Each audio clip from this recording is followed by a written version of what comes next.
So we're pathetic toy collectors. Mm-hmm. I say pathetic, but obviously I'm joking because I love collecting toys. Have for a very long time. And I gotta ask, because I mean, it's more clear to you than to me. To me, I had the outside looking in point of view. When did you, if you recall at all, when did you decide I'm gonna collect toys? Was it a conscious decision? Not really. It was kind of like back in the day when I would play with toys. I just kind of ended up having a little Batman collection. Most of which are gone now. It was stolen. Stolen, yeah. And it was kind of like, yo, I had weird collections. Like, I had, I think, 5 mini head guys from Beetlejuice. I remember that. Like 50 Mr. Freezes, none with a clear dome. So even back then, when I was just playing with stuff, I had like themes, I guess. Like for a long time. Were those themes informed by the fact that you had very limited access to figures? Basically. You basically got a lot of hand-me-downs and stuff like that? You know, like garage sales and shit like that. So it was just kind of shit that I had. And for the longest time, I was convinced that Kenner was the greatest toy company because they had the rights to Batman. I didn't understand the rights thing, but they made Batman toys and they made Beetlejuice toys, and I happened to have these 2 things, and I was like super biased love. Yeah, so I was like, Kenner's super great. Of course, as I grew up, I was like, well, I was stinky boy. Well, no, I have fondness for Kenner, but you know what I mean. Like, I started realizing that's how things worked. I guess a better question would be then: was there a figure that took you from that like kind of mindless, like I guess this is what I have as a collection, to a new strata where you were like, oh, okay, this is gonna be a focus, or I gotta step up my game? Was there anything? Was there a specific figure? Was there a thing that happened? Not really. Like I said, I always just had a bunch of stuff, and around the time I started kind of noticing that I was building a collection was when the Batman cartoon came out. I think 2004 it was. Kind of like a young adult one. Yeah, that was like the first time that we were able to go to Walmart and they would have the toys there, and I was able to ask for them. You know what? That matches what was my perception of you as a collector, because I remember you actively looking for those figures, and you talking to me about the design, interesting you in the figures more than the material. Obviously, Batman as material interests you, but you specifically that series wasn't like you were like, it's not great, but the looks are cool, and I want the characters in these looks. Yeah, I think that's like the earliest I remember asking for stuff. Like around that same time is when I was starting to ask for like Marvel Legends and stuff like that too. So it just happened to happen at the same time. You know, I think before that, like you would get me a toy or something. Like I remember you got me the Venom figure from Spider-Man Classics.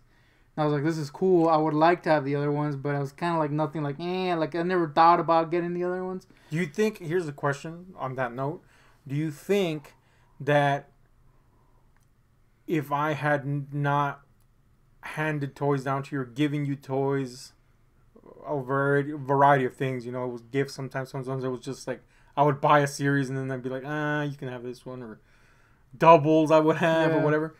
Do you think if I never did that, you would have still been a toy collector? I think so, because toys are a big part of like a lot of people's childhood, but not everybody grows into a toy collector. Yeah, we didn't really, like, for the longest time, I didn't have to think about asking for toys, you know? It was just kind of like a thing that would happen every once in a while. Like, I remember as a kid, I know now it means nothing, but as a kid, like, $1 was like a big deal. Grandma would give me $1 and I'd be like, holy shit. Yeah. You know what I mean? So imagine asking for a toy was kind of like... Yeah. But I think I would, because I remember as a kid, like when I was really young, seeing your collection and being like, I want to have something like this. Like that, yeah. And I would just kind of like, I don't know if you remember, I would just stare for like hours at the freaking, like your Tortured Souls and all the weird, like super... I think, honestly, McFarland Toys has like a big reason for me wanting to collect stuff, because as a kid, the sculpts were like mind-blowing to me. Because, you know, back then, freaking shit looked like crap. So seeing these things, I was like, oh, man. And, of course, it had, like, 0 playability, but I would still somehow find a way to play with all the shit you gave me. Yeah. It was just, like, the coolness of those sculpts, I think, is what kind of started it. I mentioned the same. We did a video somewhere along the way where I mentioned McFarland was a very big step up from just casually having toys and having them as things just sitting around to I gotta have these things. So that was a big, I think, for a lot of people, and definitely changed the industry. I'll say that for adult collectors. But I personally have always been a toy having kid, and for you mentioned like $1 was a big thing for you. We grew up very impoverished. You know, like we didn't have a lot. Each progressive child in our family had more, I guess, in terms of stability, but it was very impoverished. But parents always found a way to do something. So toys were like a big fucking deal. Yeah. And when I was a kid... I remember, before I was to interrupt you real quick, I remember one time mom got me a Ninja Turtle, the 2003 one. And she got me, and it was like, again, like you said, it was like a big thing when you got a toy. And it was my least favorite at the time, Donatello. But it meant like so much, you know, because I was like, oh man, she got this for me. And I remember this sucks. I fell asleep, and our dog Buffy bit the freaking toy, and I was like, that was like one of the saddest moments in my kidhood, man. I was like, oh man. Yeah, it's kind of crazy how things like that. I mean, obviously there's a sentimental factor, but then also there's like this kind of like iconic viewing of this particular piece of plastic or whatever. Yeah. But for me it was, you know, I collected. I wouldn't say I collected. I had them in a fucking box. But we do a lot of secondhand shopping. My grandma was like a hound for going to thrift stores and yard sales and shit. Stuff, And so my exposure to pop culture was through other people's exposure to pop culture because and their trash, you know, I guess. So I had a lot of stuff like that. But whenever I'd get a new toy, it would always be like this big thing. And for me, I grew up in the era where like toys were like fucking hitting, you know, like Motu, Masters of the Universe, fucking Teenage Mutant Ninja Turtles, G.I. Joe, all these big lines that still hold a lot of weight today were fucking huge, man. And there were cool lines that I liked, and I liked the figures in them. Obviously, I have nostalgia for that. But nowadays, I have very limited interests in those characters. So for me, like that McFarland shit was really fucking intense because... Well, I think it's because you're a very different kind of collector. I mean, you have like toys, like I'm seeing your WWE stuff, but you like statues and stuff like that more. Yeah, and again, that McFarland was basically making statues at one point, plastic mini statues that had joints that you didn't need or use. Useless ass joints, yeah. And that really fucking appealed to me. Also, McFarland was tackling movies, which pop culturally spoke much more to me than the cartoon. You know, to me, Motu was just a cool fucking like idea playground. I didn't care about the show. I think it sucked. I still think it sucks. It's god awful, really. But the general gist of the characters was enough for me to build worlds of my own, and that's why Motu rocks. And I still like it as a toy line. Same with Turtles. I didn't really like the show. I like the show in the sense that all kids like the show, the cartoon, but it was too kiddie for like Beetlejuice, the animated series. Yeah, does not hold up to time. It was cool, and then of course the movie was so fucking badass that I was like, I can't go back to this show, guys. It's fucking sucks. For me, I think Turtles was one of those for me too. Like, you know, the 2003 one came out. But even before that, I had this like interchangeable Raphael that I really should have gone there. We saw one the other day, and I really should have gone there. Surprised you didn't. So that was cool, and I think for me it was just because I like turtles. So it was kind of like, to see these slow creatures, which aren't actually slow in real life, be ninjas is kind of cool for some reason. Yeah, I think for me nowadays, toys are more like you said with Motu, something that is an idea that's cool. Like I like Mad Balls, and that's just a cool idea. You know? Well, we'll get to our taste now, but what I was getting at was that fucking these nascent toy series I'm sorry. These toy series that to me as a nascent toy collector were interesting were more ideas and concepts, like Turtles. Yeah, like much like Motu, it was just these weird looking characters that I could just shoehorn into anything, right? But then as a comic fan, I really wanted comic characters. They just felt the pages were so friendly to the toyetic concept that I wanted cool representations of them. But back then they stunk. Boo! I'm a big like Rogue fan, and I was always infuriated at how awful the Rogue figures were, and female figures in general, which feeds into when we get to the future here. But they're just terrible, you know. Everybody loves Wolverine. The figures were not great, you know. So I was very let down by that. So McFarland was a big step, right? And then yeah, you're right. Like I started more like. I really like the statuesque. I think because for you at least, especially as you grew up, you didn't really care about the play features of it. Yeah, you were just like, I want something that looks cool. For me, I can play in my mind. You know what I'm saying? Like I lost the ability to play as a child. We had a whole video about that, so we won't get too much into that. But I lost the ability to play imaginatively as a child with the toys in my hand. But I can now look at something static in a cool pose, and not only does it like inject these memories back into my mind, but like I can imagine things around it, and that's equivalent to play. No, I just actually remembered something. You know, you mentioned if there was a figure that, or asked if there was a figure that changed what your perception of something. I don't know if that's what it was, but I remember like in my mind now that I remembered it. I feel like I'm beating around the bush a little too much. Tried to something that always stuck with me in my mind, you know, like a picture, was I had this Hulk figure, and I would spend like hours just posing it. You know, I wasn't even playing with it; it was just like posing it. Which one was it? It was the war one with the. Oh yeah. That had the with the weird hair that looked like Hitler hair. Yeah, and I just had this figure, and I was just like, I was like appreciated it as something that you could pose, and I would even like pretend to like take little pictures with my freaking, you know, like zoom into it and stuff. It was just like a cool thing to have, you know, like the ability to make something look cool. Look cool, yeah. Or cooler, I guess. So I think as I grew out of my being able to play with stuff, which was around that time, the 2004 Batman thing came out. Like I remember having epic play sessions, but then they kind of went away. I remember as that happened, I started focusing more. And that's when I put my first shelf up. That's what I remember was I don't remember I had this big chest. Yeah, and then on top of it, which just had all my toys like in it. Yeah. And on top of that, we put up this shelf thing, and I would pose them and put them all up, and I had like this massive Batman thing.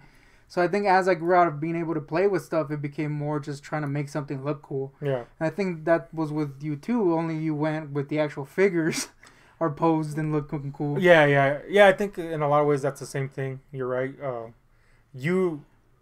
And I kind of noticed that in a lot of adult collectors too. A lot of adult collectors, especially like people that collect Marvel Legends, they like the ability to pose and repose and these joints, more joints. You know, I think for me, I don't care about that as much anymore. I think it's just like I'm gonna put it in a pose and it's gonna go up on a shelf and that's it. But back then, it was something I really enjoyed. Even then, that's a thing. You buy it knowing that you could pose it into something that you could keep it as for X amount of time. With me, I'm kind of like nowadays, especially more interested in what the artist came up with, and then I gravitate towards the ones that I like, and then I'm like, I kind of want that one, you know. And sometimes they're dynamic poses, sometimes they're simple, but it's just, so it's kind of in the same vein, but they kind of fork out a little bit. But anyway, when I was more focused on the collecting aspect, the bulk of my collection was movie related. And especially leaning heavily towards horror. Tons of that stuff. That is no longer the case. For a variety of reasons we will get into. Your collection when you started was, I guess, more like comic book character oriented, right? It's mostly like Batman stuff. Right. I had a lot of Marvel Legends. So I had like the spawns that you would give me. Because you would have like these, oh man, those were like my favorite things when you would have to clean your toys. Because inevitably something would be thrown my way. Crumble down. Yeah. Yeah. I tended to do a lot of collecting of movie stuff, but also still, you know, again, McFarland, the influence. him stepping up the you know the sculpting game with his crew meant that all these other people started stepping up their shit too, because they were looking like total ass in comparison. So now we started to get comic book characters that looked great, Marvel Legends, etc. You know, and that meant I could get some of them too. But it took me a really long time to even accumulate a small number of comic characters. The bulk of them were Spawn related, which I didn't even really read Spawn. I still don't really care about Spawn. But the sculpts were so cool that I liked them. I remember you were pretty... You jumped on the classics, the whole wave. I remember that. The Spider-Man classics. Yeah. Those were cool. Pre-Marvel Legend. I remember you being really excited about those. But yeah, it was mostly Spawn back in the day. Yeah, mostly. My comic collection was really limited to characters that I liked. Like you said, the Spider-Man classics. I liked some of the Hulk stuff, which I ended up really giving most of that to you. And then you bought your own, which you should have kept, because now those figures are those are super expensive, huh? Out of box too. And I admittedly, I was very reluctant with a lot of like early comic figures, like the Marvel Legends stuff, even though they were really cool, especially compared to the Toy Biz era stuff, or the shitty Toy Biz era stuff. I should have jumped into more. I did some, like the Apocalypse line, because I wanted that Apocalypse Build-A-Figure. And you got a lot of those figures from the line, right? Because I just wanted that Apocalypse. And there was like a Legendary Heroes line eventually that yeah, I ended up getting.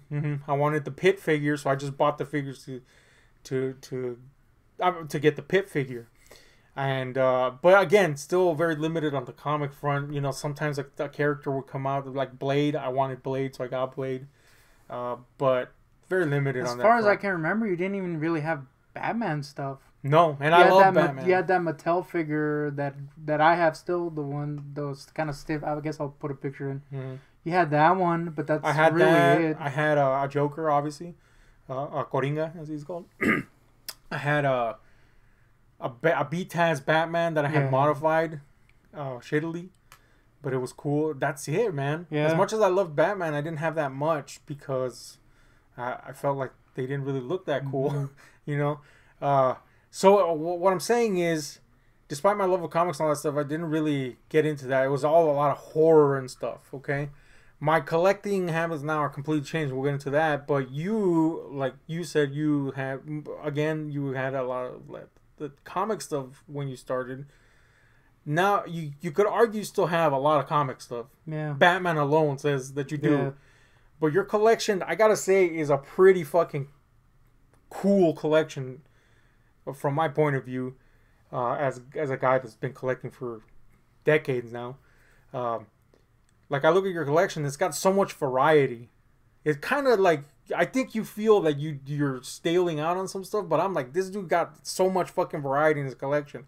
Because there's like a part of your room that's dedicated to Batman and kind of Batman related properties, DC by extension, but largely Batman related.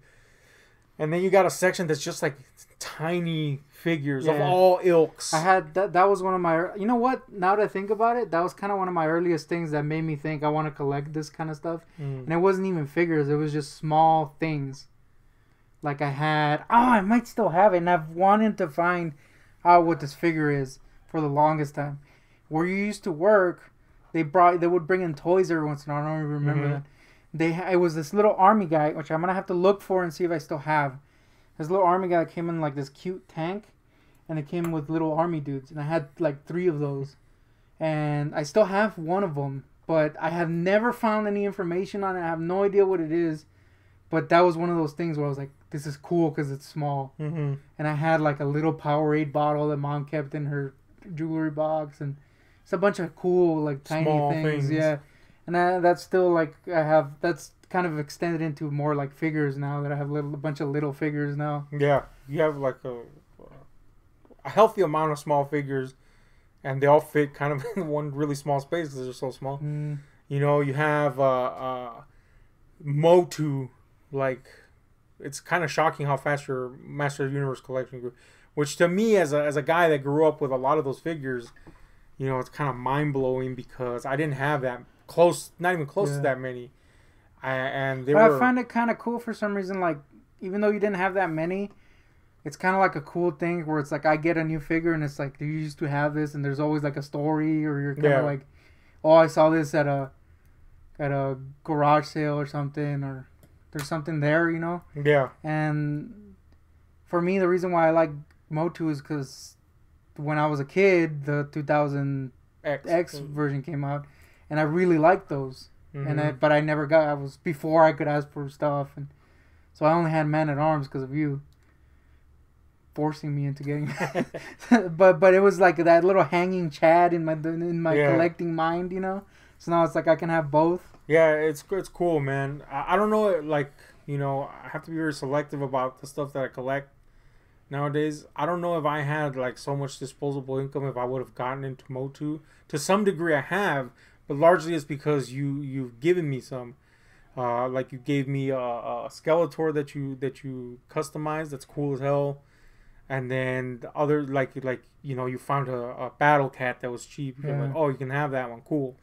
If you have Skeletor, you gotta have He-Man. So you give me one of those, you know, and that's cool because like it's like a core group of characters. And then we actually created a character together, or our own little custom. So that was cool. That was cool. I really like the Masters of the Universe Revelation figures, and I have a handful of those.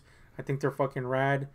And I think like to me, like I think now if I had like disposable income, that would be my focus, like getting these new kind of revamped versions of these characters. Because now, ironically, in my older ages of collecting, I kind of like the idea of joints a little more for certain things. Yeah. Like Masters of the Universe, I think that's cool. Like I think the Origins adding joints is like great, you know, because they look like the old ones, but you can actually do shit with them. I think that's awesome. But for something, I still don't like too many joints. But yeah, like so there's that. But you got a Motu section, you got a Batman section, you got a Small Things section, you got a little mini wrestling section, you got gross looking shit section. Yeah, you got muck people section. You got a indie comics section, basically. You know, everything from Judge Dredd to the Turtles, Goon, you know, the Hellboy. It's very varied. That section, it's kind of probably your coolest section, to be honest with you, because you got some like real gems there. You got a horror section that, again, that is very varied itself. You know, you got a video game section, and it's kind of weird because when I culled a lot of my collection back a couple years ago, and it was kind of like the horror stuff. I was kind of like, I could live through you, right, with the horror stuff. But then I ended up kind of building. Also, I ended up getting rid of a lot of the horror stuff. I ended up kind of building stuff that I like I have Nosferatu stuff, and you know, just like it ended up kind of growing on its own. And then some of your horror collection is like partially, obviously, like the property, but the other is like I wanted that thing when I was younger, or a version of this when you know. So that's cool. Yeah, I think that's kind of where I'm shifting more. It's kind of like stuff that I either wanted when I was young, like I've been doing the Motu stuff. Of course, it's a very different era, but or like the stick fos. I grew a little stick fo collection, and I had like this thing when I was a kid that I almost mailed in a horribly filled out Entertainment Earth thing with Monopoly money, you know, because I wanted them so much, but we couldn't get them, so I only had one. Now I have like a little collection, so that's cool. And just like there's like weird stuff that is crossover interests. Like I have the Mad Balls, which just I happen to really like that guy's art. You have kind of now, because of that, a section that's just his stuff. Yeah. Like really, it's not a section, but you could pull out from your collection stuff that he's done. Like I like Turtles. He made turtle designs. I like Batman. He has a turtle a bat. So there's like crossover collections now. I literally have a chest full of Mad Balls that we can't display. Yeah, the Mad Ball situation is, first of all, cool because Mad Balls were like gross out toys from the 80s, early 90s too. And I grew up with those, and I only had very few Mad Balls. In fact, I remember the last one being Slobulus in a version that we just verified did exist, which was the kind of vinyl. Yeah, the Stinky Boys. And I really love those figures. You know, gross toys were a fucking cool thing in general. I think guys because it's part horror. You know, there's a little horror in there. And So now again, kind of like you said, you live vicariously through my collection sometimes, or wanted, you know. Now I look like this guy got like not just one or two Mad Balls, he's got like tons of them. And then there's the tragedy of not being able to display them because they're fucking balls. They're really hard to display. And they take up so much space if you do find a way to display them. There's ways to display them, but they take up so much space. They're an unwieldy thing to collect. So there's kind of like a sad angle to that. They're just kind of there in a crate. But it's still cool, you know, that they're a thing that is had. For me, like I said, my earlier stuff was very, very much oriented towards movie-related stuff, especially horror. And that is super no longer the case. Which I'm kind of proud of because I had to make decisions. And it was a big step for me to get rid of a massive part of my collection.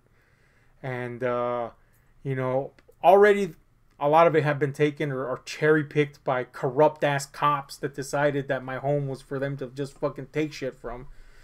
Clearly, you know, they combed through shit and specific shit was missing. And it's like, come on, guy. But anyway, that aside, when I returned home, there was just certain things in my collection. And there was pieces of my collections that were missing. And it was kind of heartbreaking. But being away for so long, being kind of away from society really for so long, made me realize, and I think this was a super important lesson, how unimportant stuff is. You know, it's cool to have it.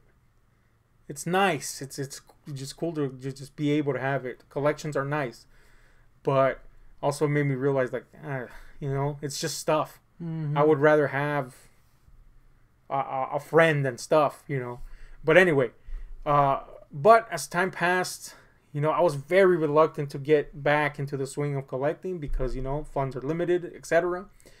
And the most heartbreaking thing for me wasn't even toy related. It was movies. I love movies so much, and I had such a big movie collection.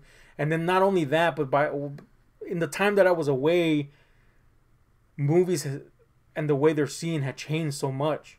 You know, it wasn't even like Blu-ray. Blu-ray was like going into 4K, and digital was really like the thing, really. You know, it was just like kind of like, what do I do? I didn't even have a TV, you know, and I just felt like I made a decision, actually. I said, I'm not going to collect movies. I'm just going to see them, and then that's it. And it was just like, honestly, kind of depressing, man, because I love physical media. So it was just a decision I made, and there was, I guess the moment that I decided maybe I'll make an exception was there was a $5 bin at Walmart, and they had a copy of Texas Chainsaw Massacre from Dark Sky Films, the Dark Sky Films release, and I was like, I have to have this because I'm a huge chainsaw fan, and I still had the bulk of my chainsaw collection. So I was like, I'm just going to have it as part of my collection. But then when I had it, I was like, I want to see this transfer or whatever, right?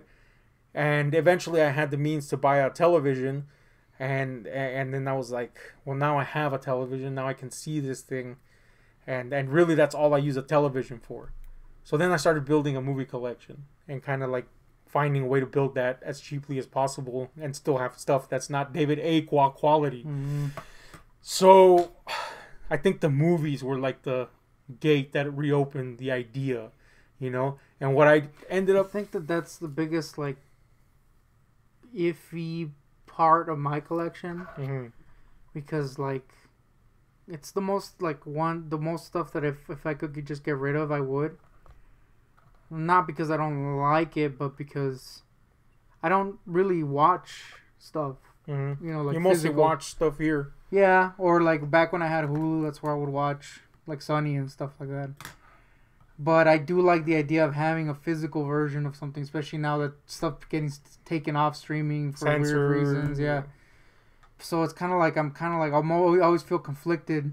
So I have a lot of DVDs and I have a lot of Blu-rays, and there's kind of no real theme to anything. That's why I started trying to like just get stuff I really like. Or stuff I'm like, you know, unfortunately, because movies are so cheap now, you fall into the trap of just getting shit because it's cheap. I do, at least. Or like, you know, I got Water Bob Bob. I've never seen it, but I kind of want to see it. I'm like, I'll get this but now I have it, you know? Yeah, now it's there. So it's kind of like a thing. So it's, that's kind of like the one I have the most like conflict in my mind. The thing that I have the most conflict. And me, even as a guy that actively collects movies, it's always still a difficult thing because physical media changes like constantly. And now the change is not so much is it going to be a new format, it's more is it going to just not be there anymore. Yeah. You know, and that sucks. But I mean, that's a bridge you just have to wait and see and cross when it happens. I've always had a thing for movies, you know, I guess because I mean, everybody has their own love story with movies, but mine was I never got to see movies until age 10 in the proper fashion. All I saw was Mexican shit. And not to say that there isn't good Mexican movies.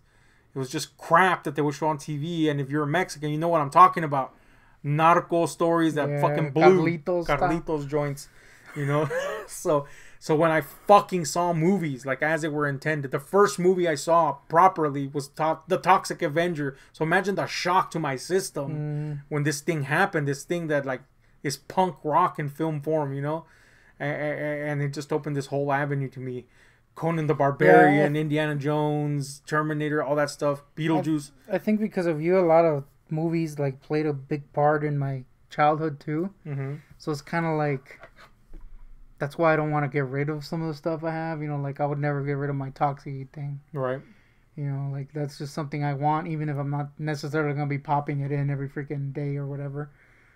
You know, like Evil Dead 2 is one that I actually did watch constantly. So there's like exceptions, but for the most part, it's just easier to be like on YouTube now or like go on Hulu or something like that, you know? Mm-hmm. But it's still like something I don't want to get rid of, you know, like I built this collection and it's mostly because of that rule that I've been trying to follow, though failing because of goodwill and stuff like that. Just stuff I really like, you know, stuff that deserves me buying it is the way I see it. Like I forgot what we saw the other day. There was some movie that we both liked and you showed it to me. I was like, I wouldn't buy it. Oh, it was like, Troy. Yeah, I was like, I wouldn't buy it. And that's because like in my mind I have this system of like I like the movie, but does it belong in my collection? Is it something I love to a point where I'm gonna buy it?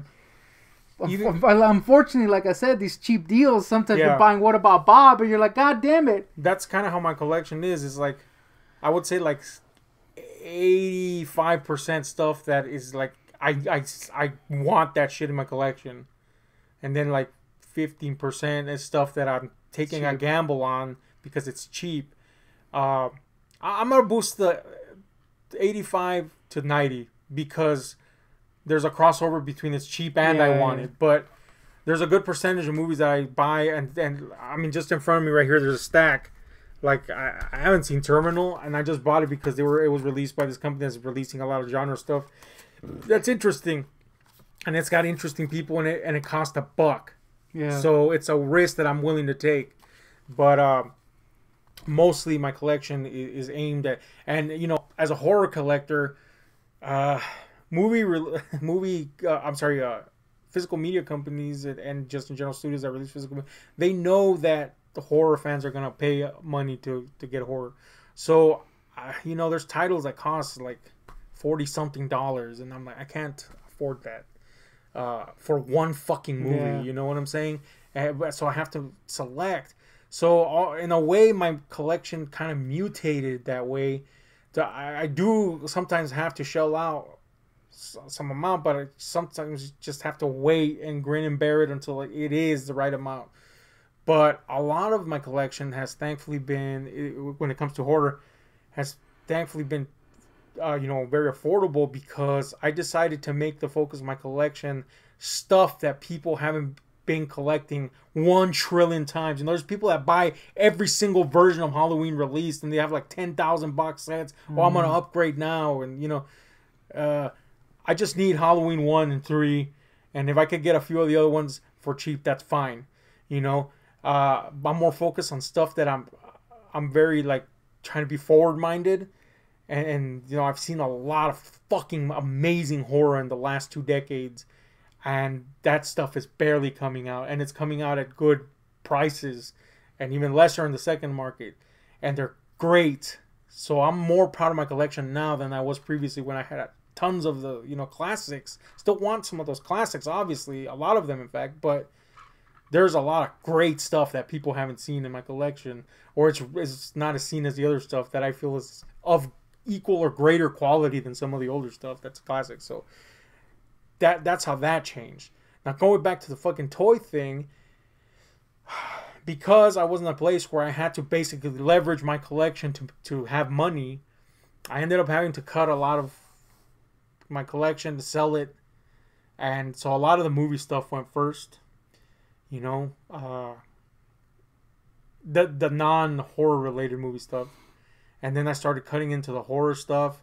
And I had to stop at a certain point when I sold a couple of items that were in my Hellraiser collection. The 18-inch figures in the Hellraiser collection. And that's when I said, okay, I'm going into territory where I don't want to sell the item really. So I'm going to fucking stop right there. You know what I'm saying?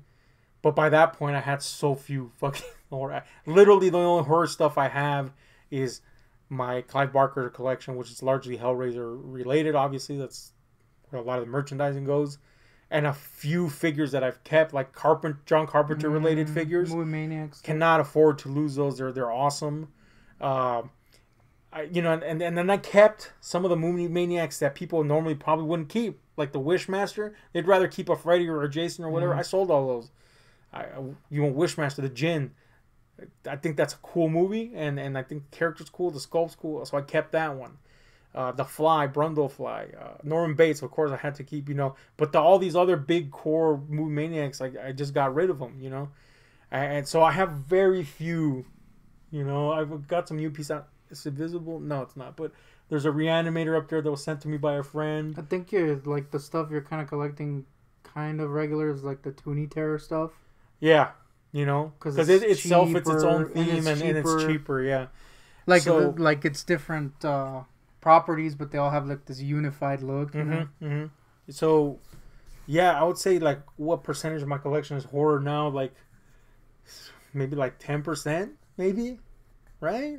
I'm going to say, yeah. Because it's just that, the chainsaw and the Hellraiser. Yeah, the Hellraiser and the chainsaw stuff that I have, I mean, that's been with me for a long time. Mm-hmm. So, yeah, I give it like maybe like 25%, just because those are so big. But new stuff that I've added to it is very here and there, you know what I'm saying? Because they're so expensive. Like, right now, the people making horror stuff, basically NECA. They know. And it's expensive. Yeah.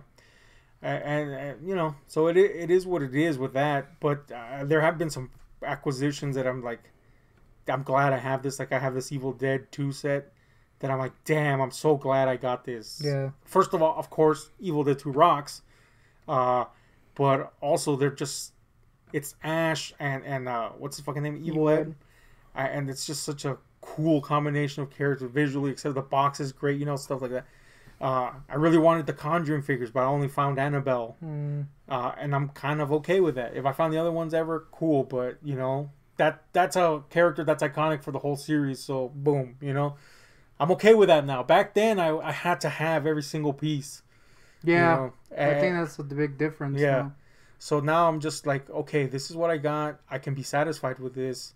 And if I can't be satisfied with something, like let's say, let's use The Conjuring, for example. I had found the Crooked Man. I would be, even though I want that, I would be less willing to get that because he's just a guy that appears for a few seconds, basically, you know. I'm more satisfied with the Annabelle than anything. And that's what I found, so cool. The others happened, fine, but, you know, whatever. So that's a big way. I think for the first time ever in my collection, I've had more comic book figures than I've ever had. You know, as I've mentioned before, I just didn't have that before. So, but now I have a pretty decent handful of them. Not a lot. They're mostly DC. And it looks like a lot, but they're in boxes is why. But I have some Marvel figures now. Yeah, I think the big reboot with Multiverse being with McFarland kind of made it a easy, like, jump-in point. Yeah, really. Like, I remember when they announced that, I was like, oh, I'm going to get every figure. And then I realized how ludicrous that was. Yeah. Same, man. In fact, I don't know if you remember, but I told you, for the first time, I feel like this pressure to get a figure. And for a while there, I did.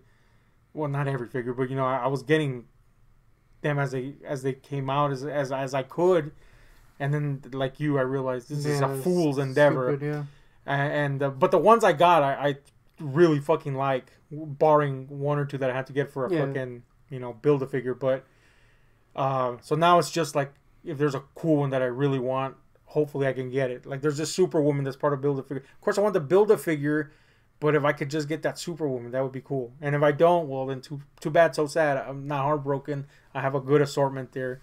But there is one exception to control in collecting that I've come across, and it's something that I always wanted to do, and it's a combination of things.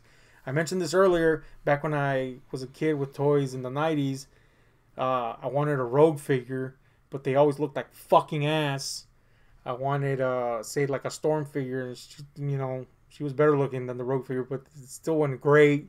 You know, female figures were not great looking. Then there was this other thing for kids of the 90s, and really for a long time since then, there's only been one major comic character that has crossed borders beyond where it was created. Ironically, it wasn't created in a comic, but in a comic-related show, and that's Harley Quinn. She means a lot to people. I mean, fucking Kevin Smith named this damn kid after it. Tried it. You know, she's a character that means a lot to a lot of people because she's representative of something, and she was new, and she just kind of stuck. And there's not been a lot of those characters since then. Because comics are dying, one. And two... Remember when they tried to make Punchline a thing and that just kind of went nowhere? Yeah. Maybe in a few years she'll catch enough heat, but she's never going to be Harley big. It wasn't like that, yeah. Is anybody going to be Harley big anymore? I don't think so. Is the sad part because comics are so... Maybe Gornak. Gornak is the guy, if there's ever been one, you know. But yeah, that's still a maybe guy. I mean, that's a big hill to climb for Gornak. Yeah. He has no legs after all. That's a good point. But, he does have 5 legs though, which is kind of a weird thing. No legs yet 5. Yeah, I think is his motto. But it's a weird motto to live by. Harley was a character that I always wanted to pursue, and I've said this in the video before that we've done. I started doing that. We've even did a video. Did we do a video where we showed the Harley collection? Yeah. And that collection has grown. And maybe reached a nadir that, you know, but I would say that has kind of like been, and even then I wouldn't say it's been like, you know, it's. Well, I would say with your limited funds it has. Yeah, absolutely. But, you know, it could be like way more out of control. I don't buy everything Harley.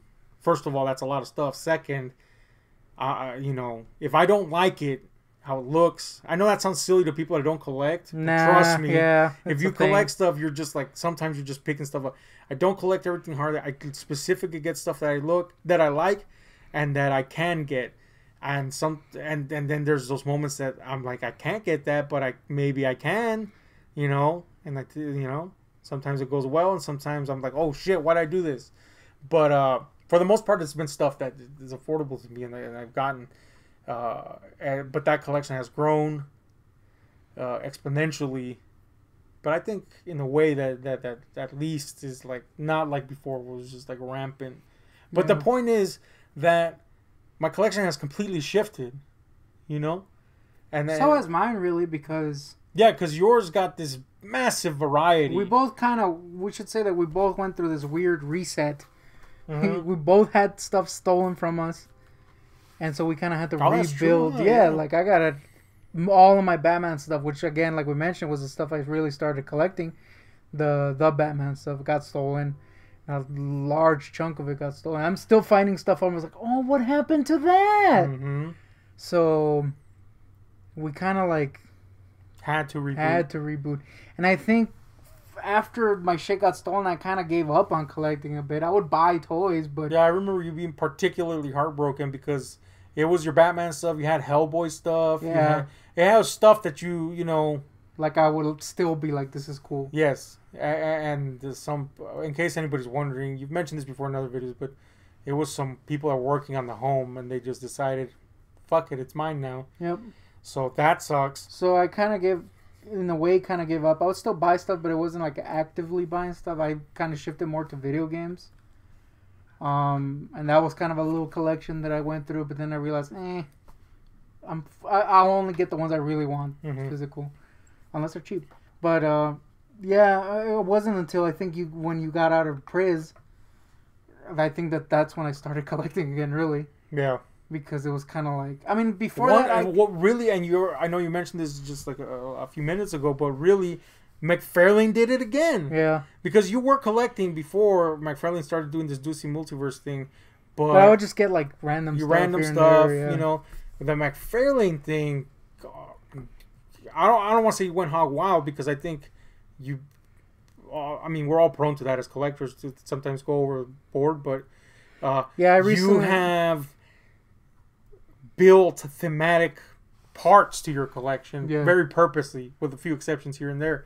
So there is... Yeah, I recently culled the stuff that I wasn't like super into, and it was only like 6 figures. Yeah. Right now I'm trying to find stuff to cull to try to get these Rocky Horror Picture figures, and that I wanted back in the day, and just happened to have shown up at a shop. And they've been there for a month, so I'm hoping that they're still there. 2 months, actually. 2 months, really? Yeah. So maybe, hopefully, I can get them. But I found that I'm like, what the fuck do I call? I've literally reduced my collection to stuff that I love. Yeah. And now I'm like, what the fuck? That's kind of where I'm at, too. Like, I have some stuff. Like, I have a little Toy Story stuff that's, like, worth nothing. And it's not really cool. It's just more like I wanted the characters, and they happened to be out, and they were cheap, so I got them. And then, like, I'm thinking of getting rid of my wrestling chicks. Like, I don't know if you want them or something, but I just, like, I could make space, and I don't really need that in my life. You know, I would just want to keep the Asuka and the Paige. Because I think that was one of those where it's like you were doing it, and I was like, that's kind of cool, I'll do it too. And I was kind of like, it's not really something I want, you know? Right. So I'll just get like the stuff I really want. Like I have a Stone Cold, that's cool. So it's kind of where I'm at too. It's kind of like it's hard to get rid of stuff now because it's just cool shit that I've built up. And the weird, I mean, this is kind of like, to me it doesn't matter, but to like say I wanted to sell stuff, the bulk of my collection now, like I said before, it was horror before, and now it just has a small part of my collection is horror. Not by choice. If I had a choice, of course I'd buy horror up the ass. But again, it's a steep fucking hill that you go down nowadays, especially with NECA. I mean, call me crazy, but I find, you know, like I said, NECA is the one that's basically doing horror right now. Right.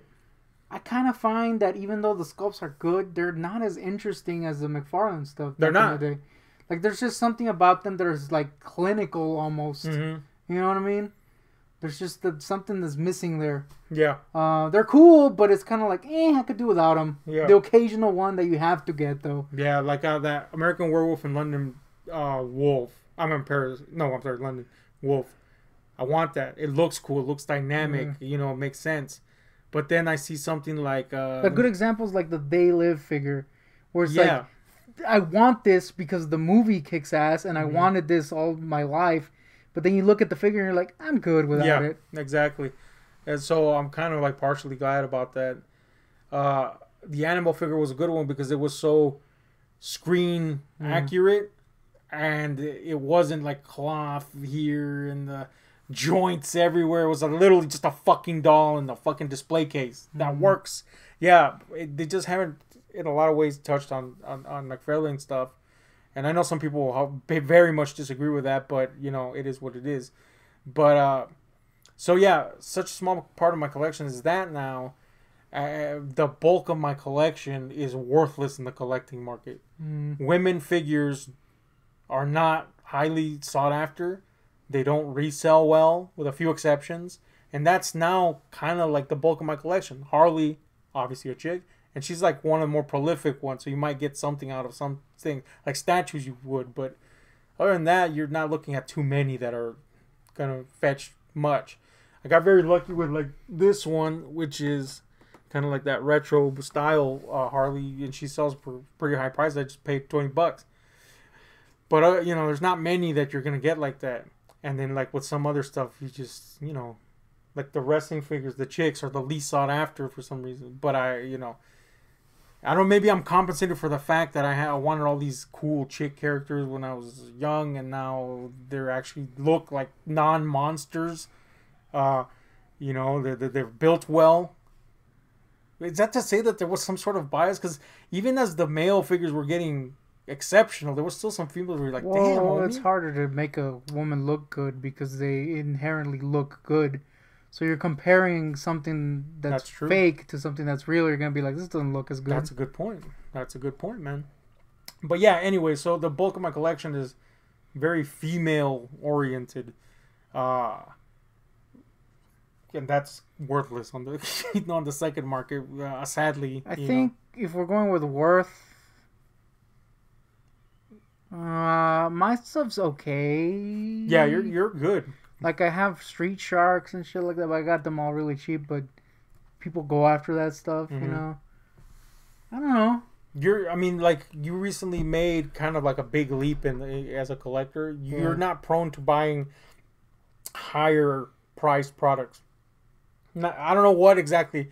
Obviously, you don't want to go a steep hill that you can't get out of. That's part of it. I think it's the not greedy, but the fact that you're getting one thing instead of more. Yeah, like I could stretch this buck, or I could get this one thing. Yeah, but I think you made, like, it's not a thing that you do always. Obviously, if you don't have a bunch of like income to throw, but every now and then there's a thing that comes across that you're like, I want this. And this was a crossover collection thing. A James Groman piece, a Muck Monster,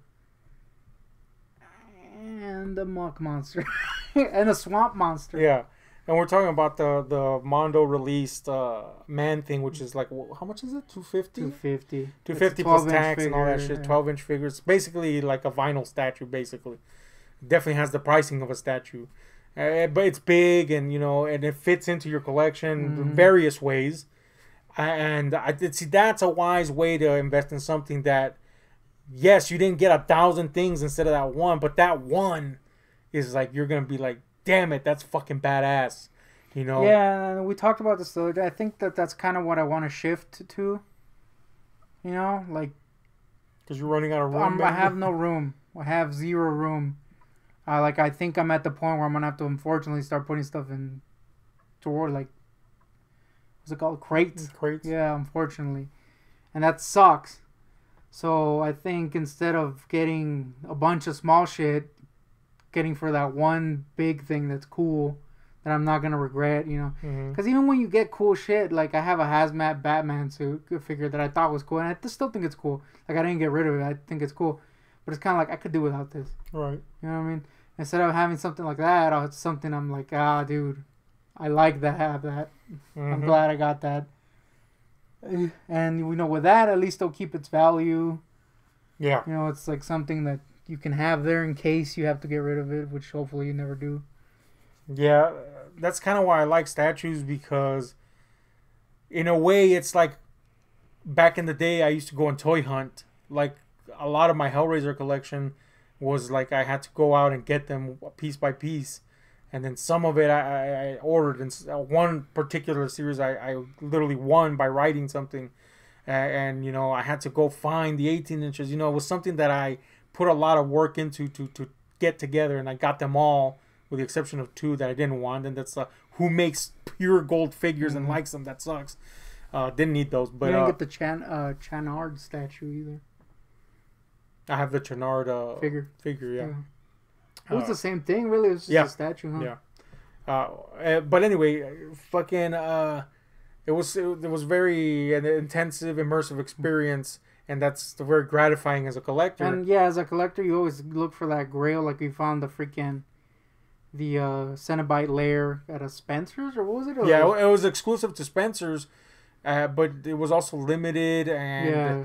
The collector thing even then was pretty hectic. So for me, it was like I literally got there and the guy was opening a box, and I was like, ironically, and I was like, I need that in my hands now. And it's just like kind of like the cornerstone of my collection, or one of them anyway, as far as that Hellraiser goes. And, it's fucking rad, guy. So it's a very immersive experience, that. But obviously I don't have the income for that. That's a lot of money. and time put into it. But a statue, I work to get the money to get that statue, and it's something that I really like. And I don't need 1,000,000 statues. I could just have a number of them, and they each have their own form of that pursuit. Only it's different, obviously. And then once you have them, you can admire them. Like I put up this new piece, which I'm not mentioning because I don't know if this is going to come out or after we reveal it, but it's just like cool. You know what I'm saying? Like to me, it's like, hell yeah, this is a fucking badass piece. Every time I look at it, we're watching a movie and every now and then I just look at it and be like, damn, that's fucking badass. You know?